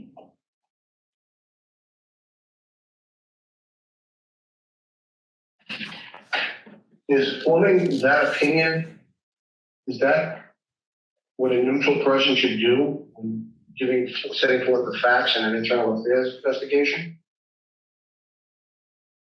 I believe he was referring to what was described in that investigation. I could look at that page if you would like me to. So this is interesting because like this makes me think like, okay, is that inappropriate? Right? Like, is that name calling or is that calling it as it is, right? If Devine was spewing racial slurs, would calling him racist be name calling or just a fact, right? If Devine is cheating on his wife and then using police resources to look into his alleged stalker girlfriend, is that misogynistic? Right? Like, I don't know. That's an interesting conversation to have, interesting to consider. I'd love to hear what you guys think about that. Is he just stating it as it is, or is it highlighting a potential bias against Devine, right? Like, does having an affair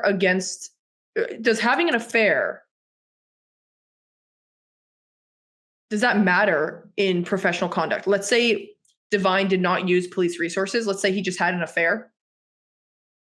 Okay, can you write that he's a misogynist as a result in an official document? Right? Does it matter what he does in his own time morally? Is that equivalent to racial slurs? Arguably not. Arguably not equivalent to that. If he's saying racist things, even on his own time on Facebook or something, and this is all alleged, he's not doing this. I'll just say, if somebody is doing that and gets fired for that, that's a little more understandable than fired for having an affair. Now, this is not my personal opinion, okay? I'm saying in our general society right now, people who have affairs usually aren't fired. People who say racist things online usually are fired. So again, is saying he's a misogynist in an official report name calling, or is it calling it as it is? What do you think? Well, I'm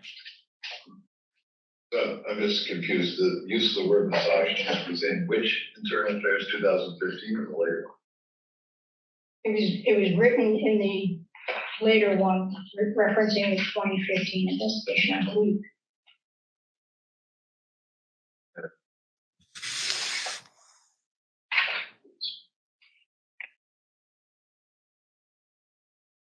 Now, part of the 2015 investigation, Mr. Devine, I believe, raised it. I think it was rated with the town of Stoughton regarding his culpability or responsibility for his acts. Right? Page 632. You said page 632. I don't know why it's black right now. Or something. Yeah, sure. Refer to page 632. Okay. And second, yours. We're going over a lot of redacted material right now. So again, I will do my best to understand what is going on here, but we are missing some context. And we can't extrapolate much because that is dangerous. Let's see what they say. Right.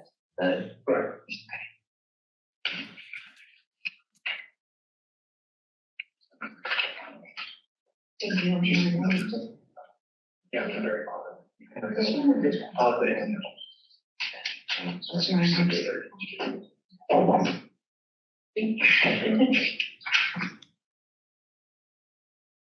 It's division exhibit 30.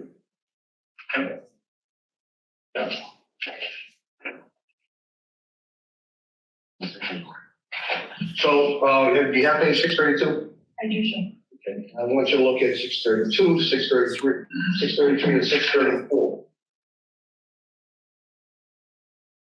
Is that the memorandum of agreement between the town of Stoughton and Robert Devine relative to the 2015 Internal Affairs investigation?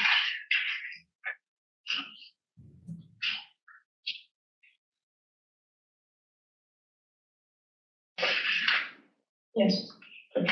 I want you to turn to page 634, paragraph 6.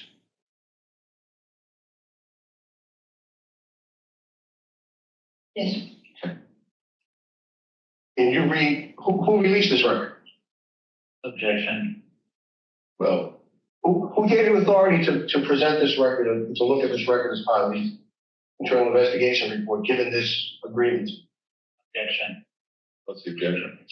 Oh, there's no relevance. I'll allow it. But I'm not clear on the question. Release it to whom? Well, this is part of it. You've now released this file in this agreement in the Internal Affairs Investigation Report, correct? From 2021. There's been a request, yes, Yeah. for personnel files and internal affairs files. So you released, right? It's out in the public. Objection, that doesn't have any relevance to this hearing. I think it's relevant. I'm going to allow it. It may go to argument about bias. I'll allow the witness to answer that question. Did you at some point release this to somebody? It was released to post in a number of, when the public records laws changed with regards to internal affairs files. There was a discussion with regards to town council, what gets released, and everything that was released on the public records was done through council to the town. And was this part of what was ultimately released because of changes in the public records law? I believe so. I would have to look at all the documents that we've released over the years. And was that before the 2021 investigation or later? Oh, no, it was later, so later. So, did the supervisor of public records give you permission to release it?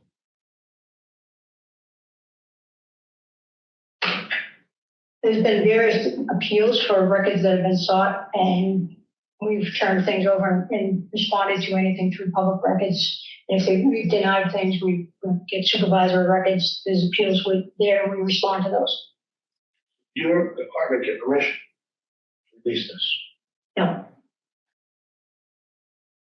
Now, Mr. Devine, with this agreement, agreed to discipline in certain claims, owned up to his responsibilities in the 2015 matter, right? He settled an agreement with the town manager and the appointing authority, yes. And that's why he did that, right? There's the photo. As a result of the agreement, yes. The town let him back in, right? They wanted him back. The appointing authority, yes, agreed to an agreement. It wasn't your choice to have him back, but it was the appointing authority's choice to have him bring him back, correct? Yes, sir. And do they have a meeting or a hearing where people try to voice their opinion whether or not Mr. Devine should be brought back to the department? Not sure what you're referring to, sir. Do you recall that there was a role taken within the department whether or not they thought that Mr. Devine should return to the department? That is, the officers in the department try to decide amongst themselves. Not that I remember, no. Now, did you review the internal investigations report before you, before signing, signed by Officer Devine? I'm sorry. Officer Holmes. Did you review it? Yes, I did. It references statements that were made by Mr. Devine, right? I believe so. And those statements were recorded, right? What, I don't know what you're referring to. What, Well, Mr. Devine gave a statement, and then you try to schedule a second statement with Canton, right? as far as an interview? The interview. Okay. I'm sorry, but just for interview statement. You gave an interview. Yes, That interview was recorded. yes, There's a transcript. yes. There's no transcript that was provided to us in the IA report. Do you know why Mr. Devine wasn't provided a copy of his own statement and transcript? Objection. I'm sorry? Objection. That forms the statement. Did you ever provide the post-commission with a copy of Mr. Devine's statement?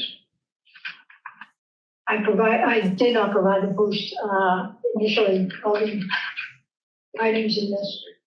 And you've never provided Mr. Devine a copy of his own statement, have you?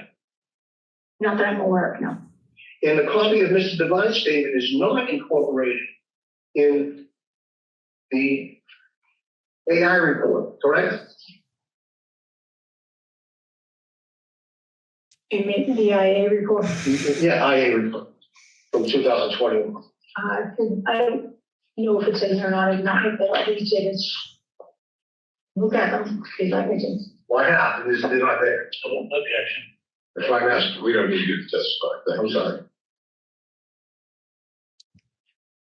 And But to save me the trouble of looking through it, do you have a position on that, whether it's in there or not? We don't have a copy of the transcript. Okay, so it's not in the IA report. correct. And you're aware that many statements were taken as part of the AI investigation. IA investigation. IA investigation by officer, right?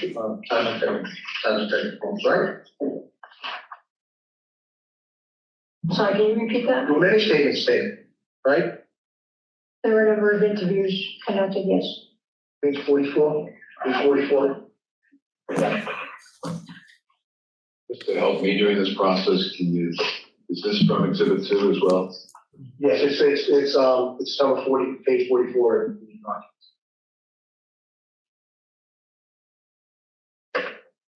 It's Exhibit 1. From Exhibit 1, thank you, that's what I'm trying to figure out, thank you. Do you have that page now? Yes, I do, sir. And in the middle of that page is a name. Yes. And it says, what? All right, so far. Yes. Did you take a recorded statement from this? Did your department take a recorded statement as part of this IA investigation from this? That page refers to DI is Deputy Chief Holmes. Did you ever give the Post Commission a copy of that transcript? I do not know. Do you know that there's no transcript attached to the IA report from this? I do not know that. So I find it interesting that this is all blurry because I guess I was assuming it was redacted, and that's why it's blurry. Did you guys catch what they're referencing? The exact document? Is it the IA report? Because I'm literally looking at the IA report on Scribe right now. So I don't know why it's redacted if it's already out there. Unless, is this the 2015 IA report? I don't know if that's, but why would that be redacted and the 2021 not? I don't know what exactly is going on here.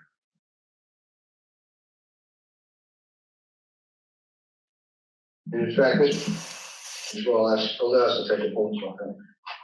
You turn to the next page, 45. Exhibit 1.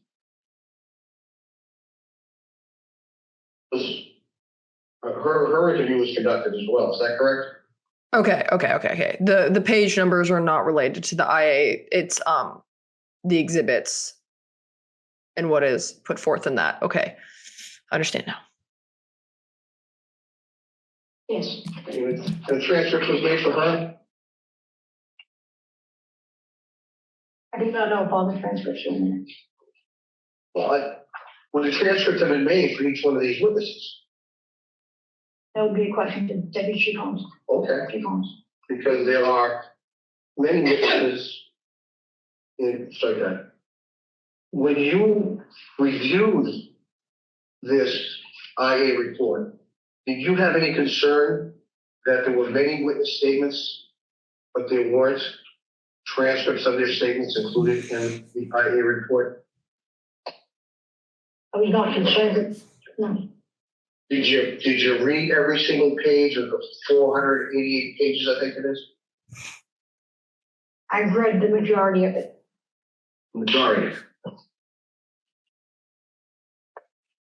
Now, prior to Mr. Devine giving his statement to the investigator in this case, was he required for us to sign any documents? I believe he was. Get page 1402. So.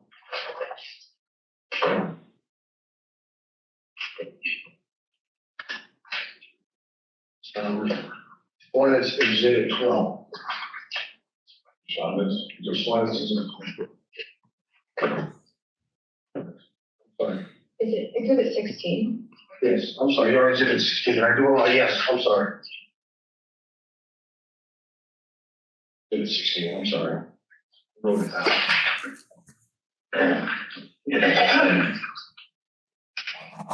And the first document in our queue here is a subject interview preface. Did I read that correctly? 1402, it says respondent exhibit 16. Oh, yeah, go to the next page. Okay. 1403. Subject interview preface. 1403. Yes. What is that?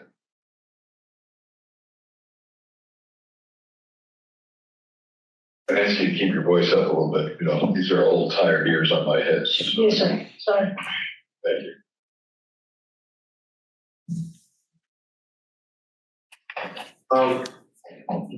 Can you provide a copy of the one for Mr. Devine to the post commission?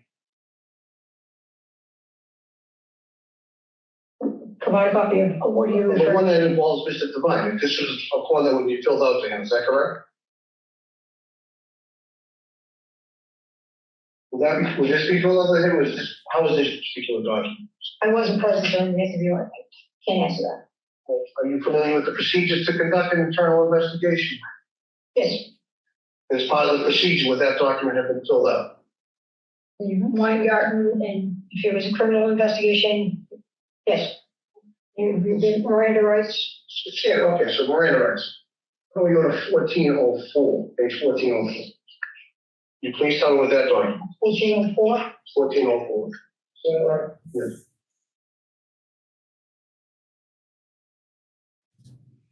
Now, this is the Fifth Amendment waiver, correct? Yes. Where is Mr. Devine's Fifth Amendment waiver? If it's not in the initial investigative report, I don't know. I didn't conduct the interviews. It's not in exhibit number 1. And do you know if the post commission ever received a copy of his Fifth Amendment invocation or his rights that he might have signed? Objection. Well, she knows, you can answer that. Are you aware whether the post commission received a document like this? I am not aware. And as an officer for over 20 years, you know that if someone invokes the Fifth Amendment right, no negative inference can be drawn from that. Is that correct? That is correct. But when Mr. Devine resigned in his resignation, and it appeared that he didn't cooperate anymore, Sergeant Detective Holmes made a negative inference from him remaining silent. Is that correct? Are you referring to that, sir?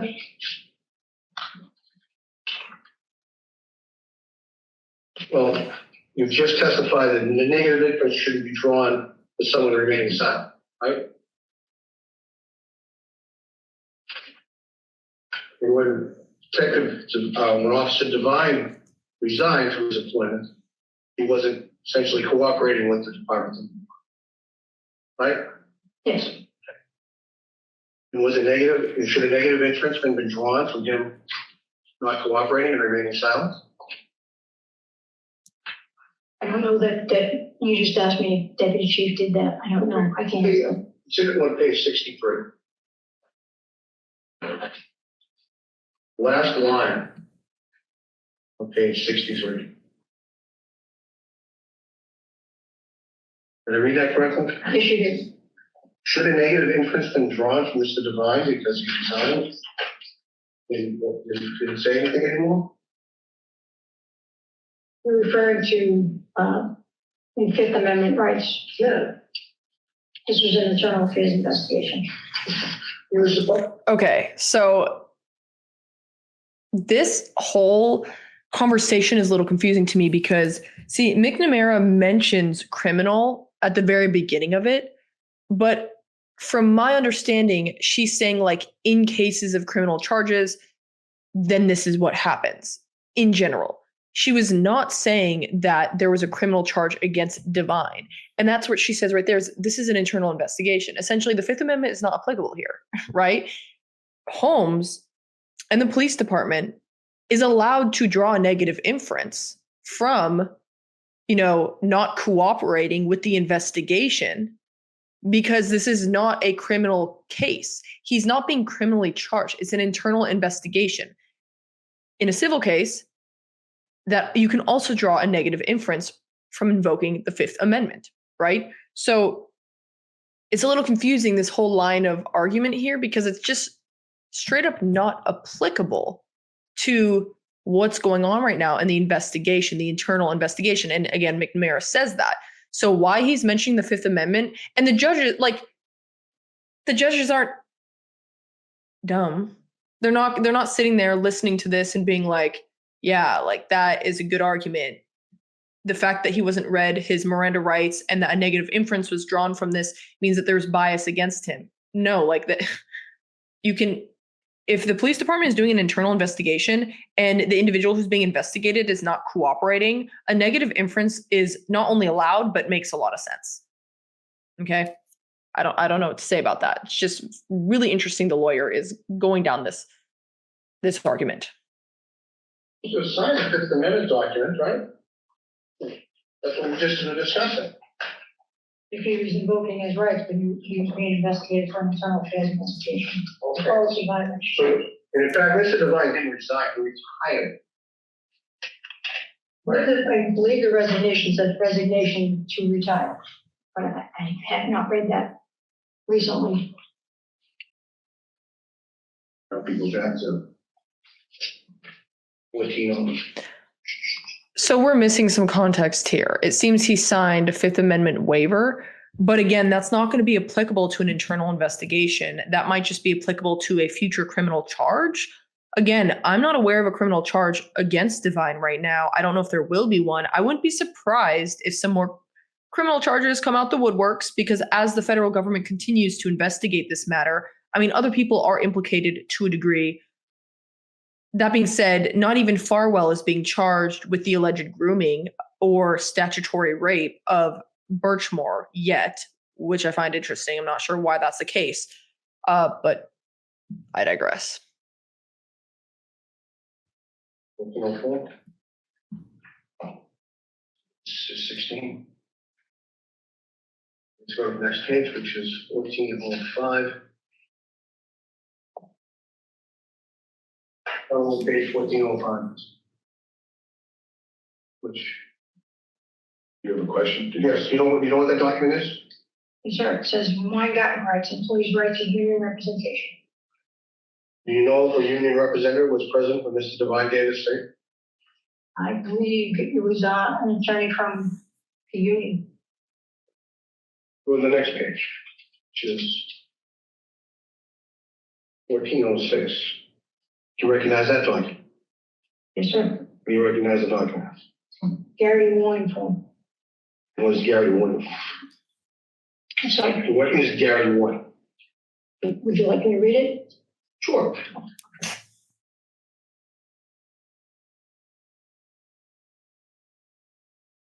You want me to continue? No. Gary warning basically says if you speak to us, we can't use what you say against you in a criminal proceeding. Is that fair to say? Yes. Where is the one Mr. Devine signed? See right there, in a criminal, to speak criminal. Oh, I don't know. Did you provide it to the post commission? I'm not sure. okay, so it actually seems that Devine didn't sign it and it wasn't provided by the post, or at least we don't have it on record.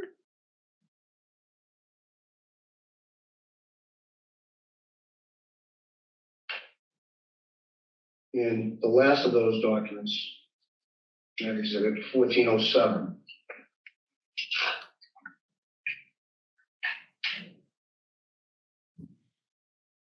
You know the purpose of this particular witness interview preface? Yes, What's the purpose of it?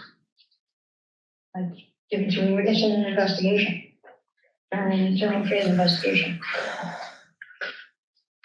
Or was the copy of the one used with Mr. Devine ever provided to the post commission to your knowledge? To my knowledge, I do not know. When you read the IA report, did you look to see if the Deputy Holmes was doing his job correctly? When I read the internal phase executive summary, Yes. I read The whole it, internal his report. the entire, it was all not done in one day, sir. When you read through it, were you looking to see if, were you looking to just see if it was complete, or did you look through it to see that whether or not Officer Holmes had made any mistakes? I was reading through the document, it's a voluminous document, sir. And you agree with me that the document is predominantly involves William Farwell and Matthew Farwell. Correct?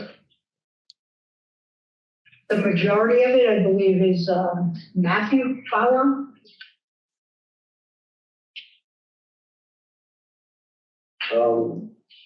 Now, after Mr. Devine's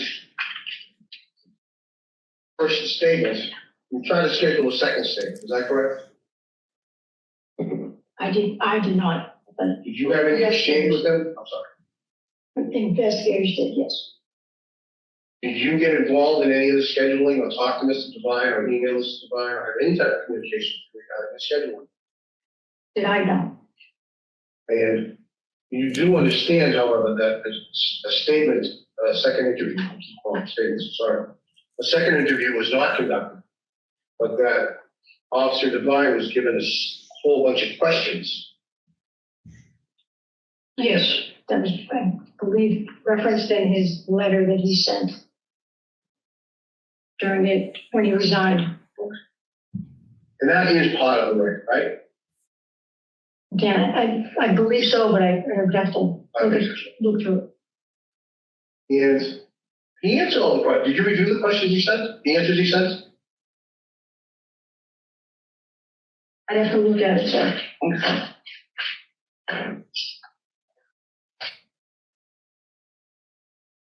Sorry, Judge, it's Exhibit 19 with him. One. Very nice. Do you need page 19? Number one? No, I didn't. This is why I didn't. Oh, okay.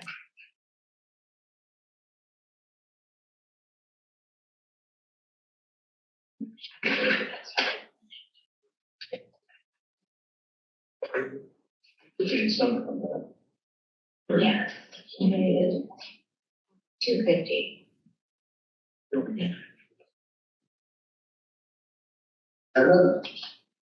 Yes, sir. And you turn to page, first page is on page. You turn to page 254.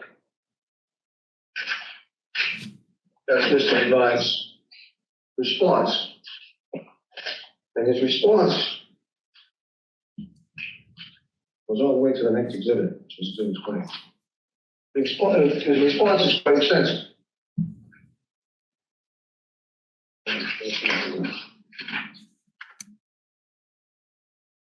And at that point, Mr. Devine had an interview, and he was given some knowledge that it had to do with some internet problems, some internet thing that was going on. Is that fair to say?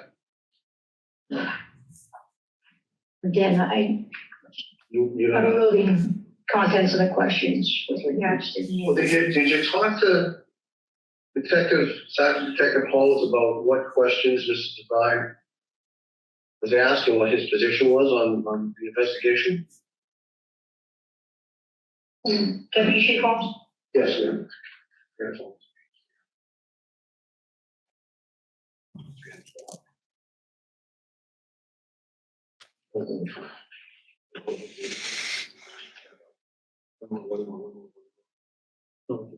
Okay. Sorry, ma'am. I wasn't a part of drafting the questions. So Devine. To the turn of page 305.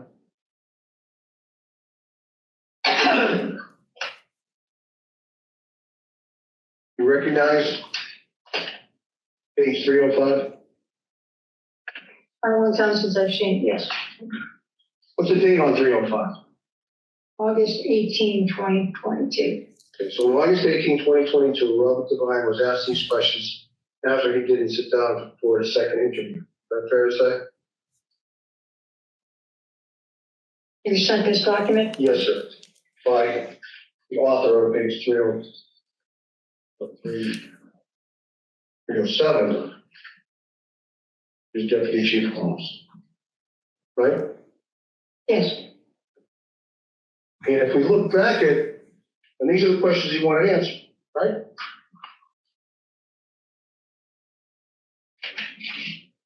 Now, if we look back at page 250,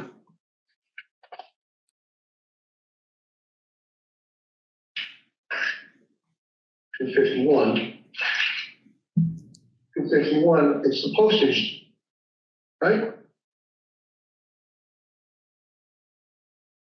That's what's in the book, yes, sir. So on August 24 of 2022, Mr. Devine had answered the questions, put together a package for the department, and submitted it to the departments, right? Is there, I'm not seeing a date. Oh, that's fine. Is it you got the postage, the black page postage? Yes, sir. This would be 251, page 251, or page 252. I don't see it in this page that I'm looking Well, at. do you have a page with postage on it? Yes. Okay. You see this? You see the date? The word amount is cut off on this one. Oh, it is? It might have been cut off from your printing. It tells it just like Oh, it's right there. Oh. Sorry. See it? Oh.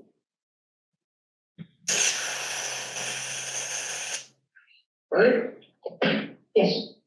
So he was sent a letter on August 18 of 2022, and within 6 days, he responded with about 50 pages of documents and an explanation to each question asked. Is that correct? If you say there's 50 pages, I don't. Well, roughly 50 pages. It goes from 250 to 305. 50, okay. 55. Right, probably 5 pages of postage and.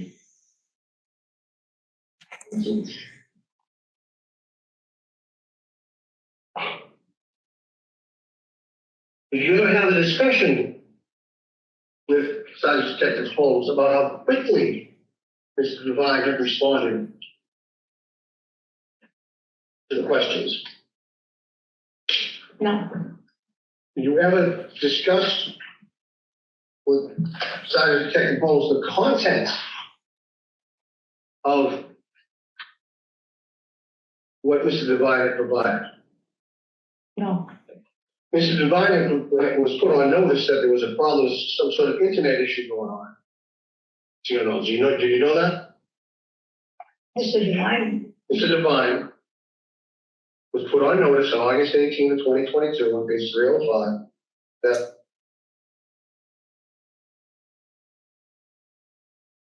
that's on page 305. So Mr. Devine was placed on notice that there was some sort of internet issue. And he responded with about 50 pages of problems he had on the internet that he'd been trying to fix for years. You know that? I don't understand what you're trying to say, an internet issue. Well, it was placed on notice. Okay. And you add. What is iMessage? What is iMessage? You know what iMessage is on? Yes. Okay. How does someone send an iMessage? If it's through Facebook? It's through the internet, right? Yes.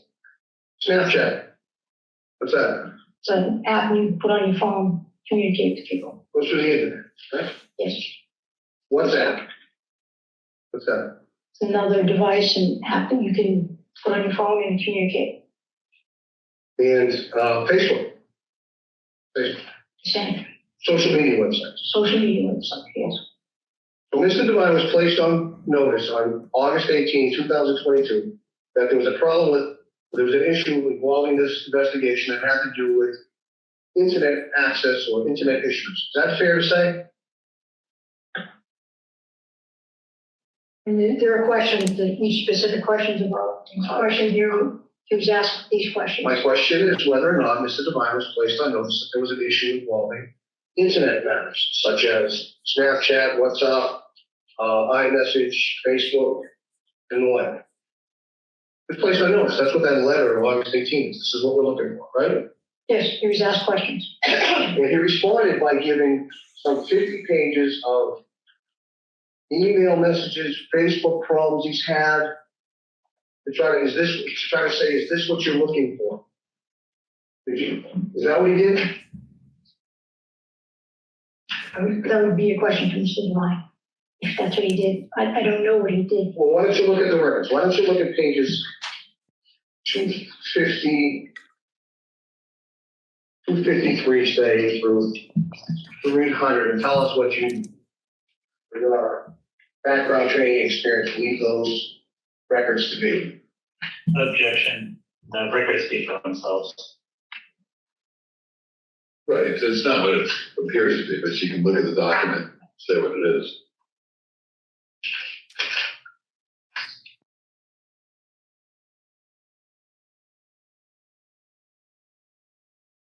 You want her to read each of these? No. So these are, they basically just read a couple, and I'll ask you a question.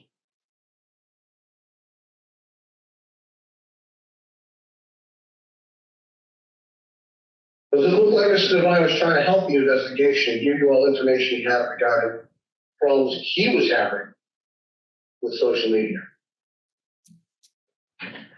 He provided these documents to the deputy chief. I don't know what his intent was.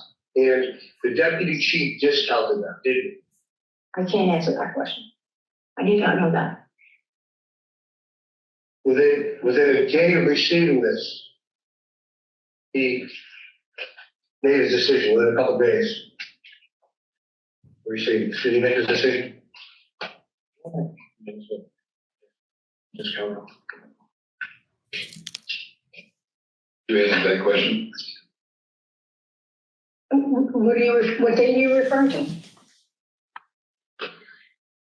Well, that's a different question. Okay. And to your knowledge, did Detective Holmes ever follow up?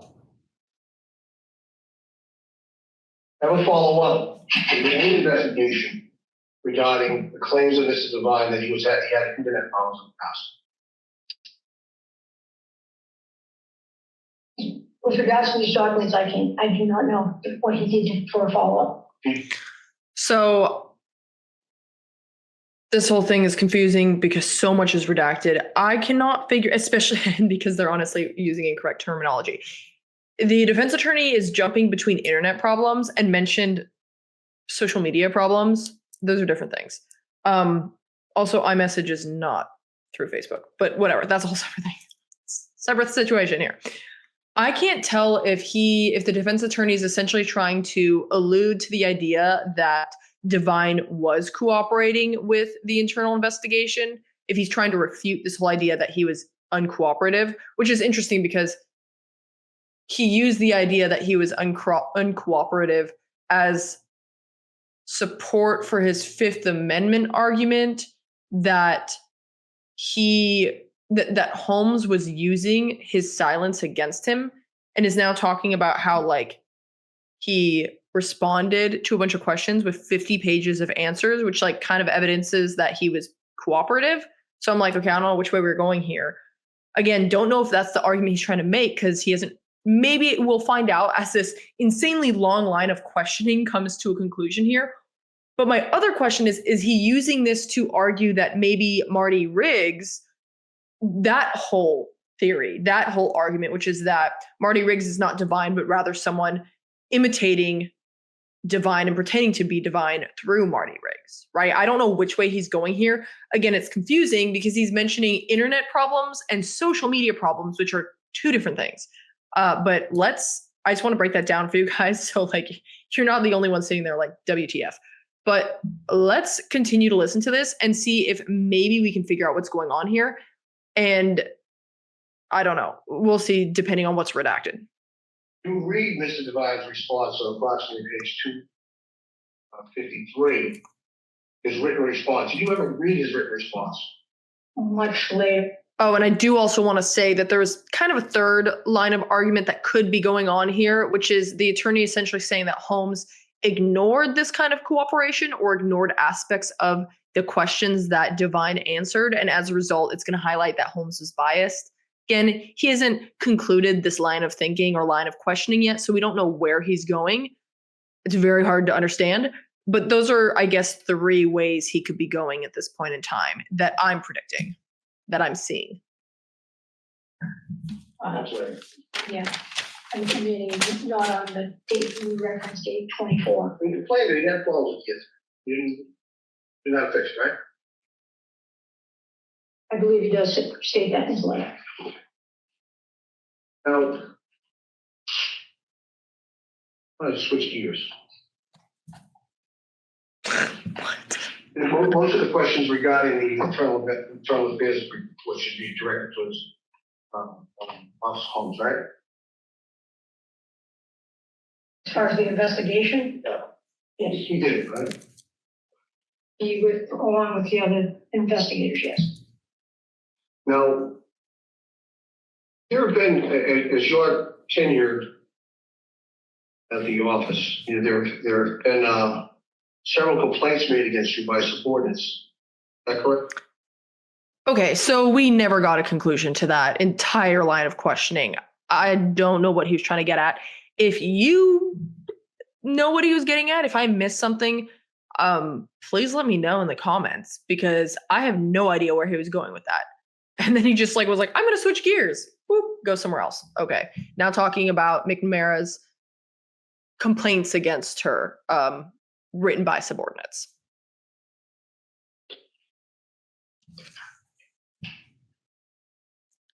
Complaints to me? Well, complaints about you. Okay. Is it 2 of your lieutenants alleged that you and Deputy Holmes unfairly weaponized the internal affairs process against them? Remember that? Objection, it's alleged. That was alleged, correct, man? Yes. Who were they? I believe it would be Daniel McGowan and Daniel Carmichael. At least 2 people filed lawsuits against the town due to these issues. One of them was Officer McGowan, correct? Lieutenant McGowan? Lieutenant McGowan. Yes. Just so I don't get confused, is the person making these allegations Lieutenant McGowan? Is that what we're saying? And Lieutenant McGowan made allegations that you and Deputy Holmes had weaponized the internal affairs process against them. Yes. You recall that Lieutenant Boney testified about your discipline policy.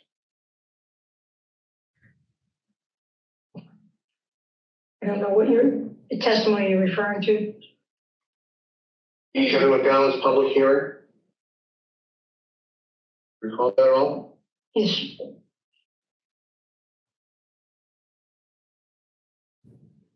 I didn't understand the question, so would you repeat that? There was a public hearing held for Lieutenant McGowan. There was a public hearing with regards to an investigation and discipline. Yes. And who was pushing that job? Who was pushing that investigation? We conducted that investigation with Deputy Chief Holmes. And Lieutenant Bonnie testified that as to the absurdity of the discipline that the department was requesting in that case. Is that correct? Objection, we're getting outside of the scope of the hearing. I'll hear you on that. Why should I allow you to go down this road? Well, Judge, she's made a recommendation as to the decertification of Mr. Devine. And if it's a pattern of the department to just make blanket recommendations, decertification, to harass employees, I think that should be shown that they have a bias or policy to go after officers when they shouldn't. As I've already said to you, Your Honor, If you're making an offer of proof, is this allegations by McGowan the pattern you're talking about? I'll withdraw it. I'll withdraw it. You can get some facts. I think the facts in court, Your Honor.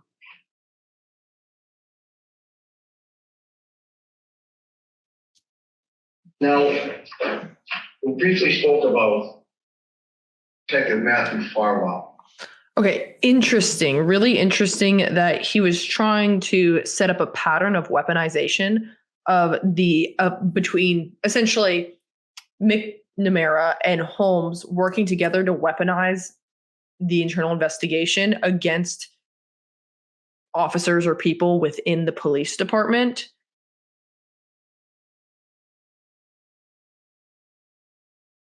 I think that does make sense. That in this situation, it would be something we'd want to hear about. I am interested in, because he was talking about decertification, right? But decertification was never mentioned when referencing the disciplinary policy of McNamara, which was in question, it seems, according to the public hearing that McGowan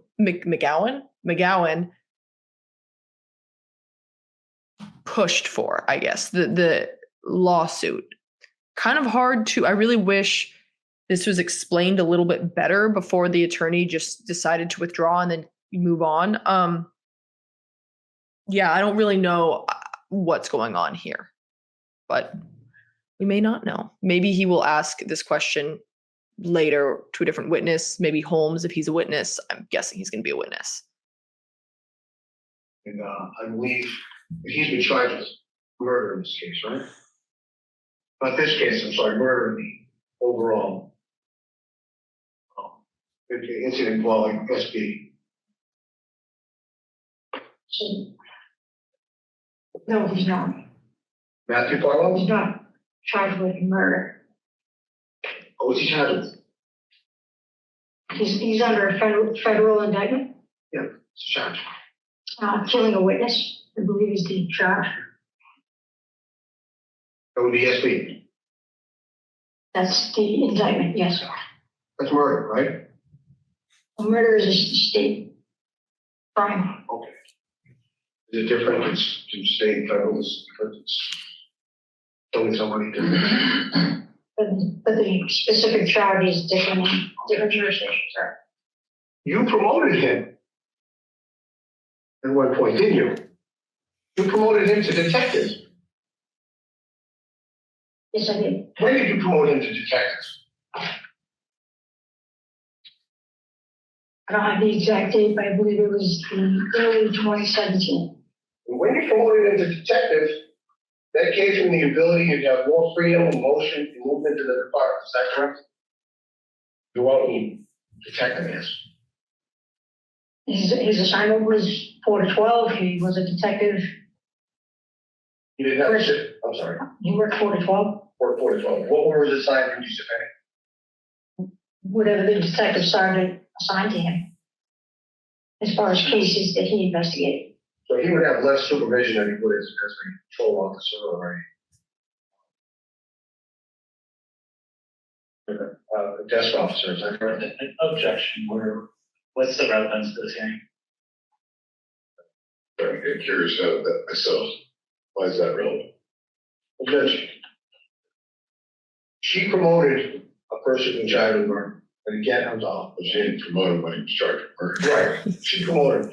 And this is a case of the department being under scrutiny by the press, the news media, the town, and these two officers, the chief and deputy Holmes, are trying to cover their tails so they don't lose their jobs. And I love how the guy's like, well, she didn't promote him while he was charged with murder. Like, looking for scapegoats such as Mr. Devine to fit their agenda, fit their narrative. And we believe this bias based upon this, they're trying to cover themselves. And by coming out that Chief McNamara promoted Mr. Farwell to give him more movement and freedom to do what he chose, may have led to the death of Mr. SB. So there's more bias. And I think you got in the fact that she promoted him back in 2017. You can argue that from there. So I sustain the objection. Now, when Mr. Devine first returned to the job after the 2015 incident, What?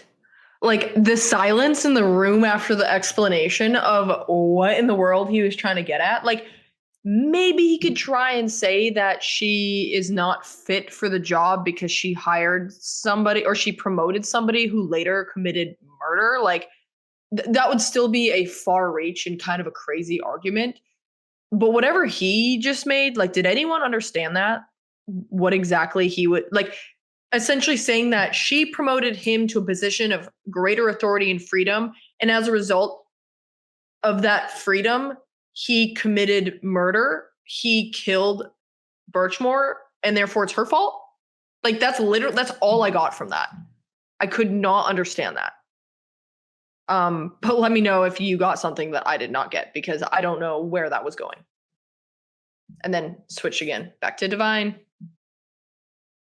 I'm sorry, one day before he returned, his wife was stopped by one of your officers, right? I don't know the date that she was stopped, but she was stopped by one of the patrol officers. And she filed a complaint of harassment within the department, didn't she? I believe she did, yes. And even though your AI policy states that all complaints will be investigated, that was never investigated, was it? I believe the sergeant on the midnight shift and looked into the complaint. I believe it was happening at 7 o'clock in the morning or something to that effect. Citation, moving violation. And it was swept under the rug, her complaint. Well, I believe it was determined by the sergeant that it was an incident that took place, that she was pulled over. There was no intent to bias. Oh, yeah, what was it? So, first of all, he keeps saying AI, but I'm like, I really wish that the attorneys would just drive home a little bit more definitions to some of these things, because some of these words being used here, because he's saying there was no IA, there's no internal investigation, despite the fact that Devine's wife was stalked by a police officer in the department the day before Devine came back after his 2015 incident. Okay. So he's saying that there was none. Okay. Yeah. If there was no IA for that, like that would be very suspicious and could be used as evidence to support the idea that there's bias against Devine and his family. Okay. Because if you're going to look into an 8-year-old drawing revenge on, crayons, you're going to want to look into a police officer allegedly stalking, another police officer's wife, right? She goes, he looked into it, saying a sergeant looked into it. What is IA? What is looked into? Because she used the term looked into earlier in this hearing. And I'm like, we need these definitions. What is looked into? What are the difference between these things? Was the 8-year-old girl drawing on the crayon looked into, or was there an IA? Was there an IA investigation, right? Was this looked into, or was there an investigation? Are those one and the same? Why are you using different words? Generally, if someone's using a different word, that means that there wasn't an IA, right? That there wasn't what the defense attorney is asking. That's what I would assume here, because why else would you use different terminology when you could just say, yeah, there was or there wasn't? I don't know. But I just wish people were driving home these definitions a little bit more so I could understand what's going on, so I can interpret it for you guys, because it's just, I can't give you an interpretation of what's going on here or a summary when, we have people weaving, bobbing and weaving around these words.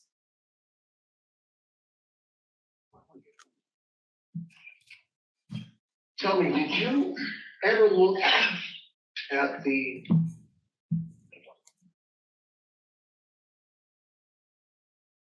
internet post exchanges that are part of William Farwell, his exchange with SB and perhaps Officer Heels exchange with SB? Did you ever look at any of those? Not recently. Have I ever? Yes, I reviewed. I couldn't say what they say. And did you review the specific ones where it's SB is talking with William Farwell?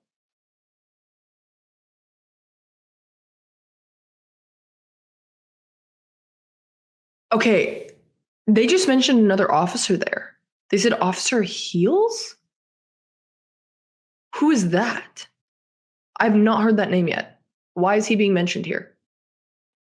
Have you heard anything about this officer? Because I've not heard anything. I know in the in the final, I believe, investigative report for the 2020 incident, a fourth officer potentially was connected, or a fourth individual, I want to say, actually, because again, I'm going off of memory right now and I don't want to say anything incorrect. A fourth individual was associated or found to be associated with Birchmore. That individual was not named. What's going on here? Did you look at those? I've seen them in the past, yes. Word for word, I don't know what from memory.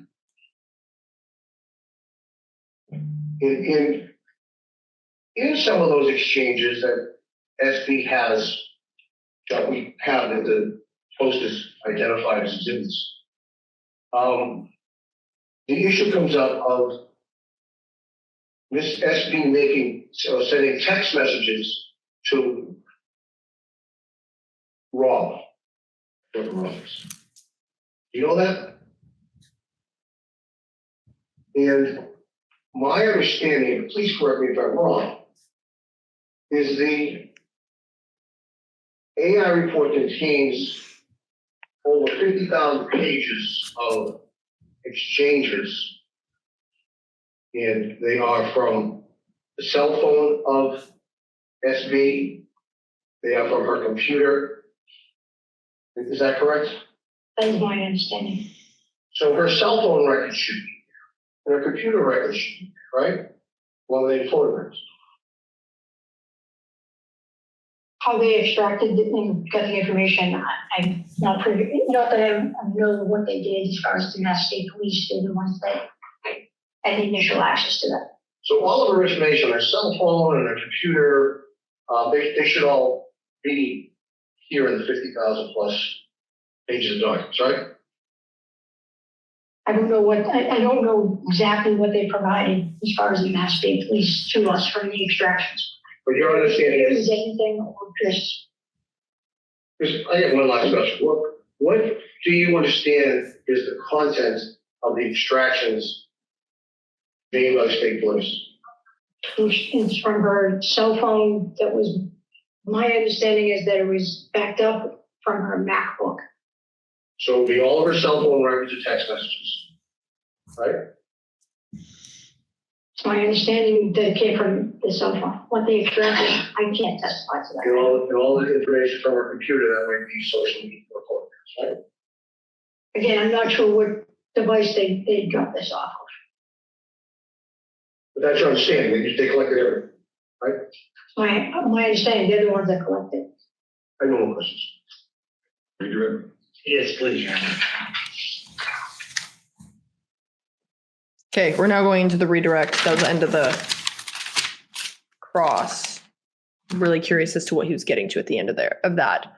We'll see if that comes up later. I mean,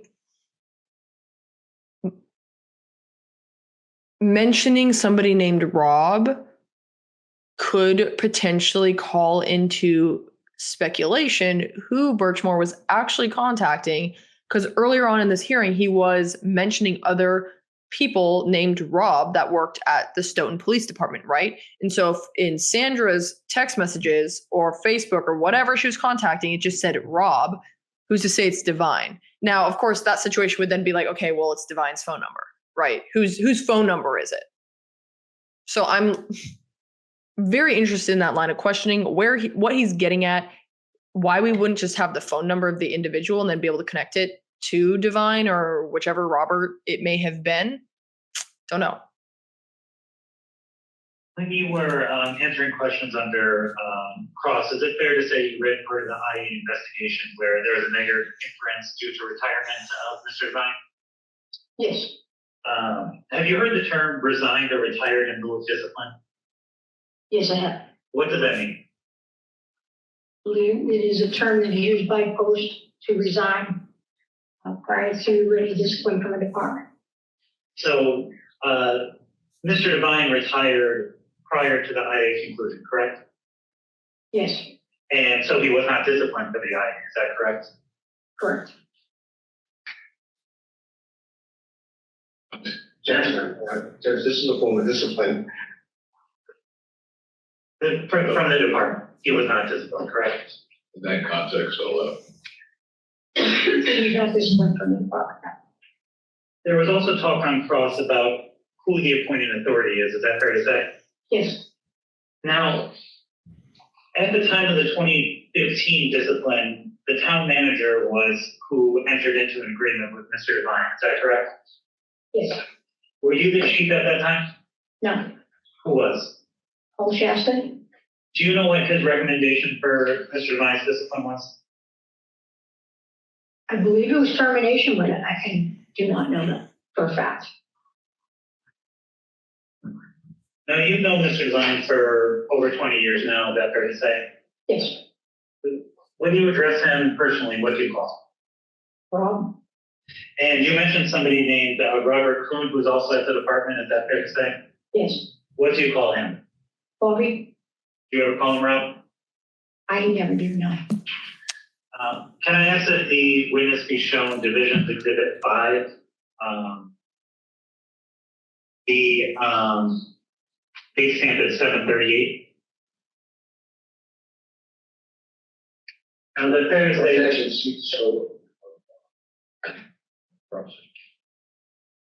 we're talking about confusion about Roberts, and I just want to that's where I thought you're,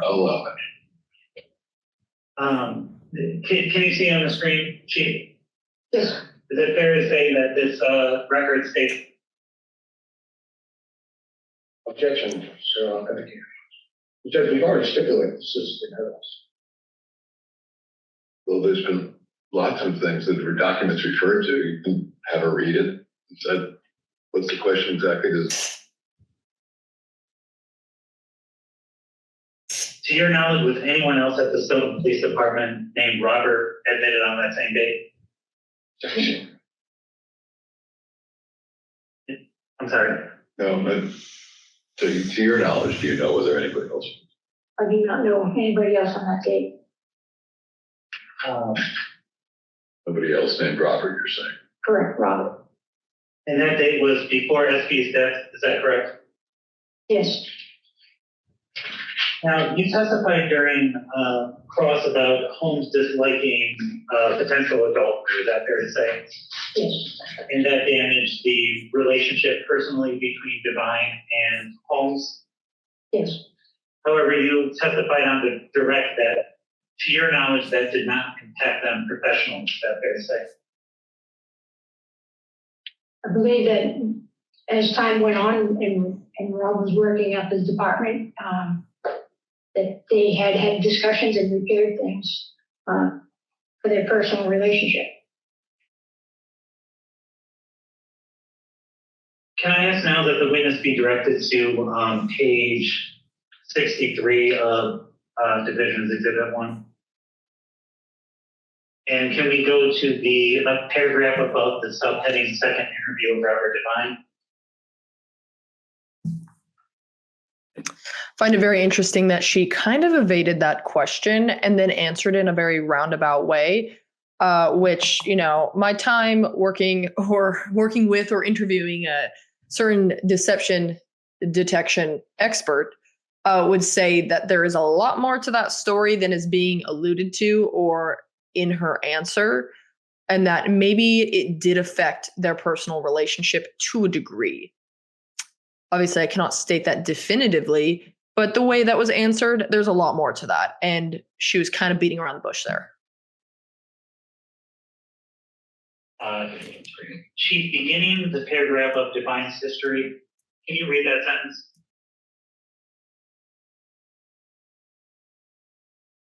Sorry. Is that the statement that you recall about the misogyny of Mr. Devine? Yes, And it appears that Chief Holmes's statement is based upon both the 2021 investigation and the 2015 investigation. Is that fair to say? that's my understanding, yes. And both investigations involved sexual conduct of Mr. Devine outside of his marriage. Is that fair to say? Objection. Yeah, you're asking to say what's in Holmes's mind when he wrote that? I'm going to understand the objection unless I misunderstood the question.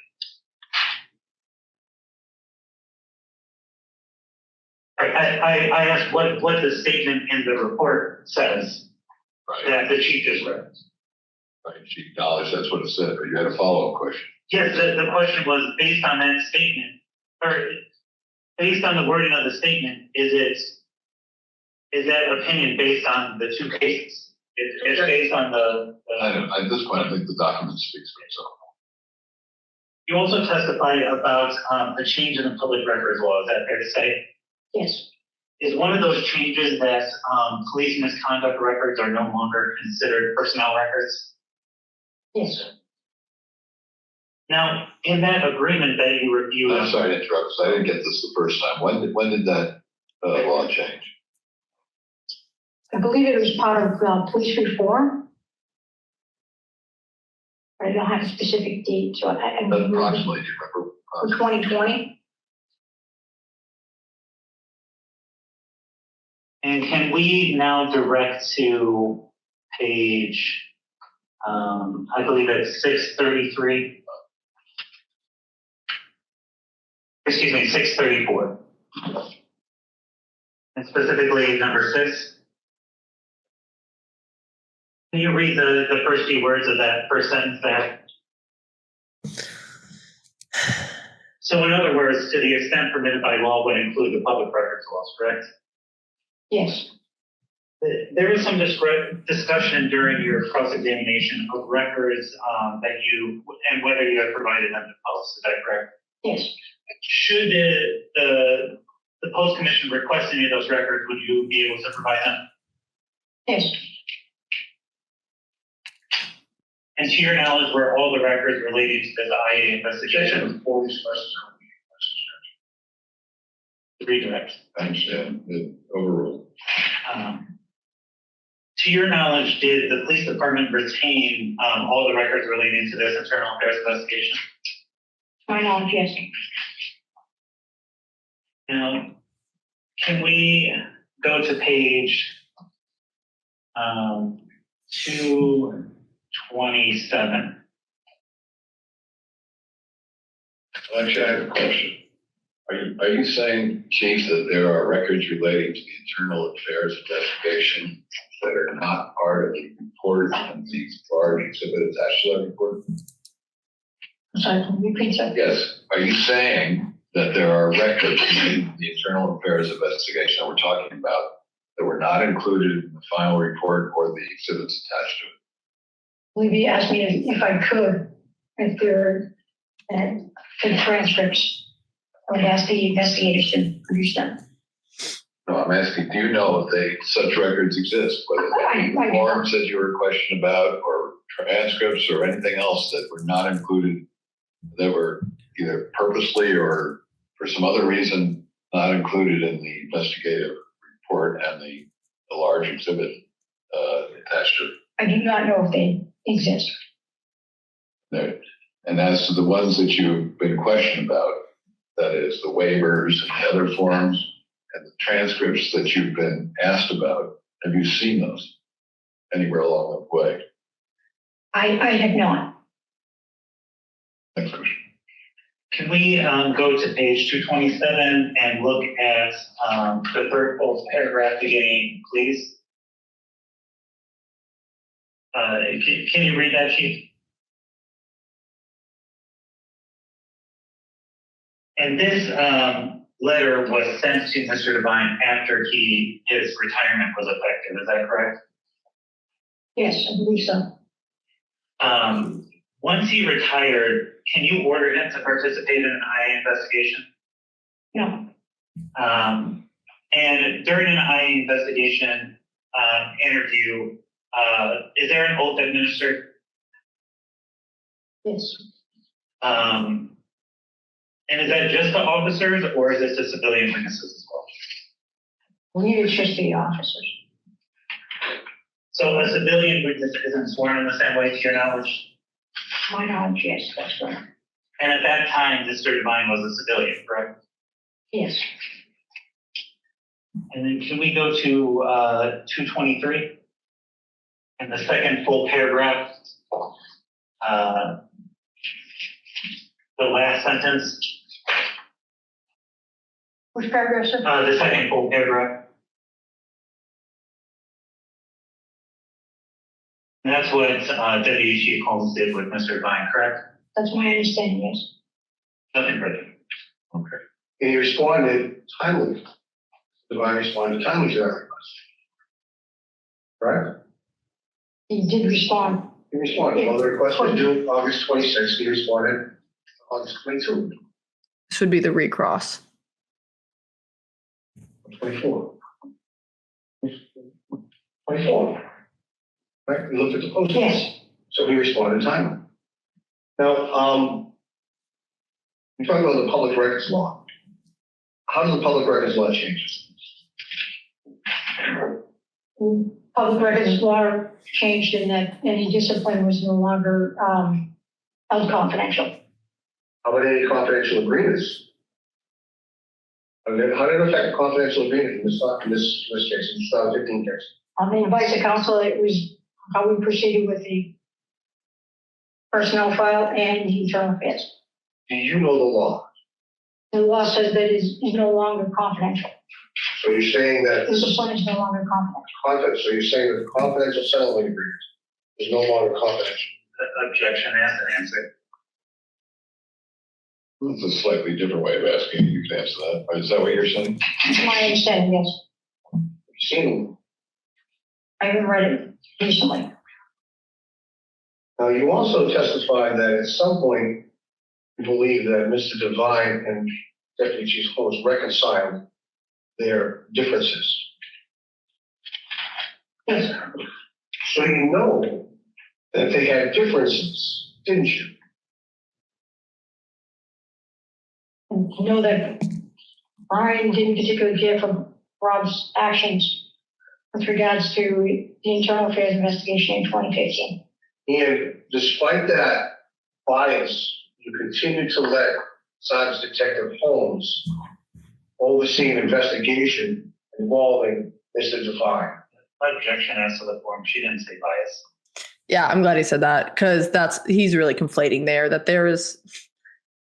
that she was aware of a disagreement between the two individuals. He goes, "You're aware of that bias." Okay.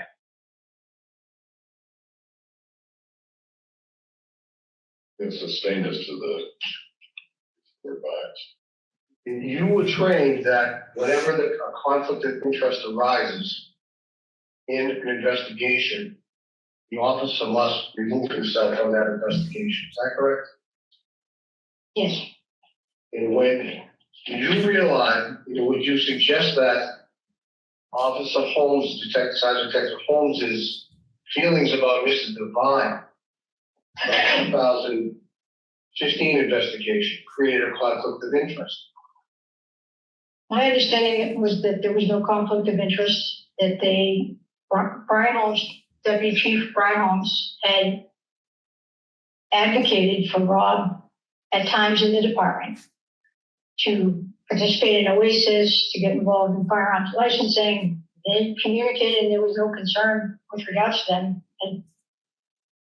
and that there was any bias. And actually, Officer Mr. Devine actually started the Oasis program, right?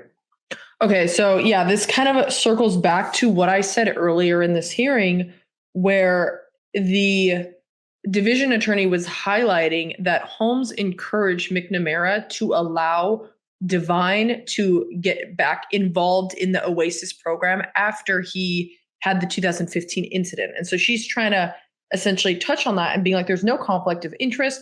Holmes had even advocated for Devine in various instances. And as a result, we cannot call into question the credibility of the IA, because that's exactly what the defense attorney is trying to do, calling into question the credibility of the IA and saying Holmes was biased. He should have recused himself. He did not. As a result, this investigation is, biased, problematic, whatever. And this decertification hearing or this decertification should not go forward. He should not be decertified. He's one of the founding members, correct? I have no questions. All right. Thank you, Chief. Your excuse. Thank you. Okay, that's the end.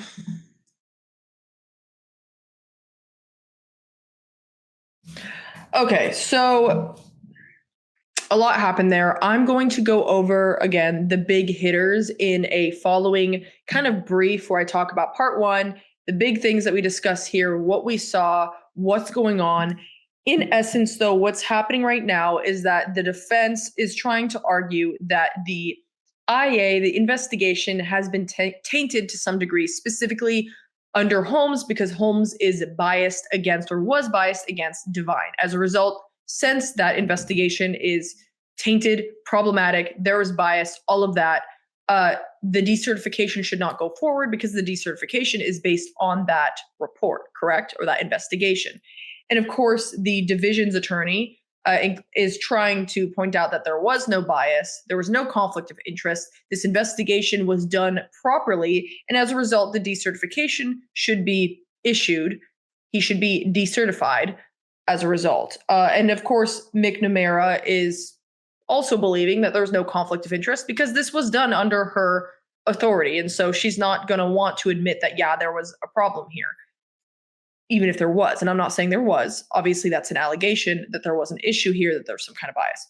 So that's kind of the rundown of what's going on right now. I'm very curious to see what other witnesses are going to be called to the stand. My guess is Holmes is going to be called. Like, I don't know why he wouldn't. There were a lot of questions that were asked of McNamara that I think were more appropriately asked if they were asked to Holmes, right? Asked of Holmes. So again, we'll see. I'll keep you guys updated. I'm going to be spending the rest of the day reviewing part 2 and seeing what happens in that. So stay tuned. If you guys have any questions, put them in the comments. I'll try to answer them. I'm very curious as to whether the Fifth Amendment situation is going to come up again, because I'm just a little confused as to what the attorney's train of thought was in that. Again, we have a lot of redacted stuff, so maybe it is more applicable than I'm thinking because I'm not aware of everything that's going on here, but we will see exactly what comes of that. And there were some lines of questioning that were really confusing. So yeah, I'll keep you guys updated on this, but until next time, which should be in a couple days, I want you guys to stay safe and stay curious. Talk to you later.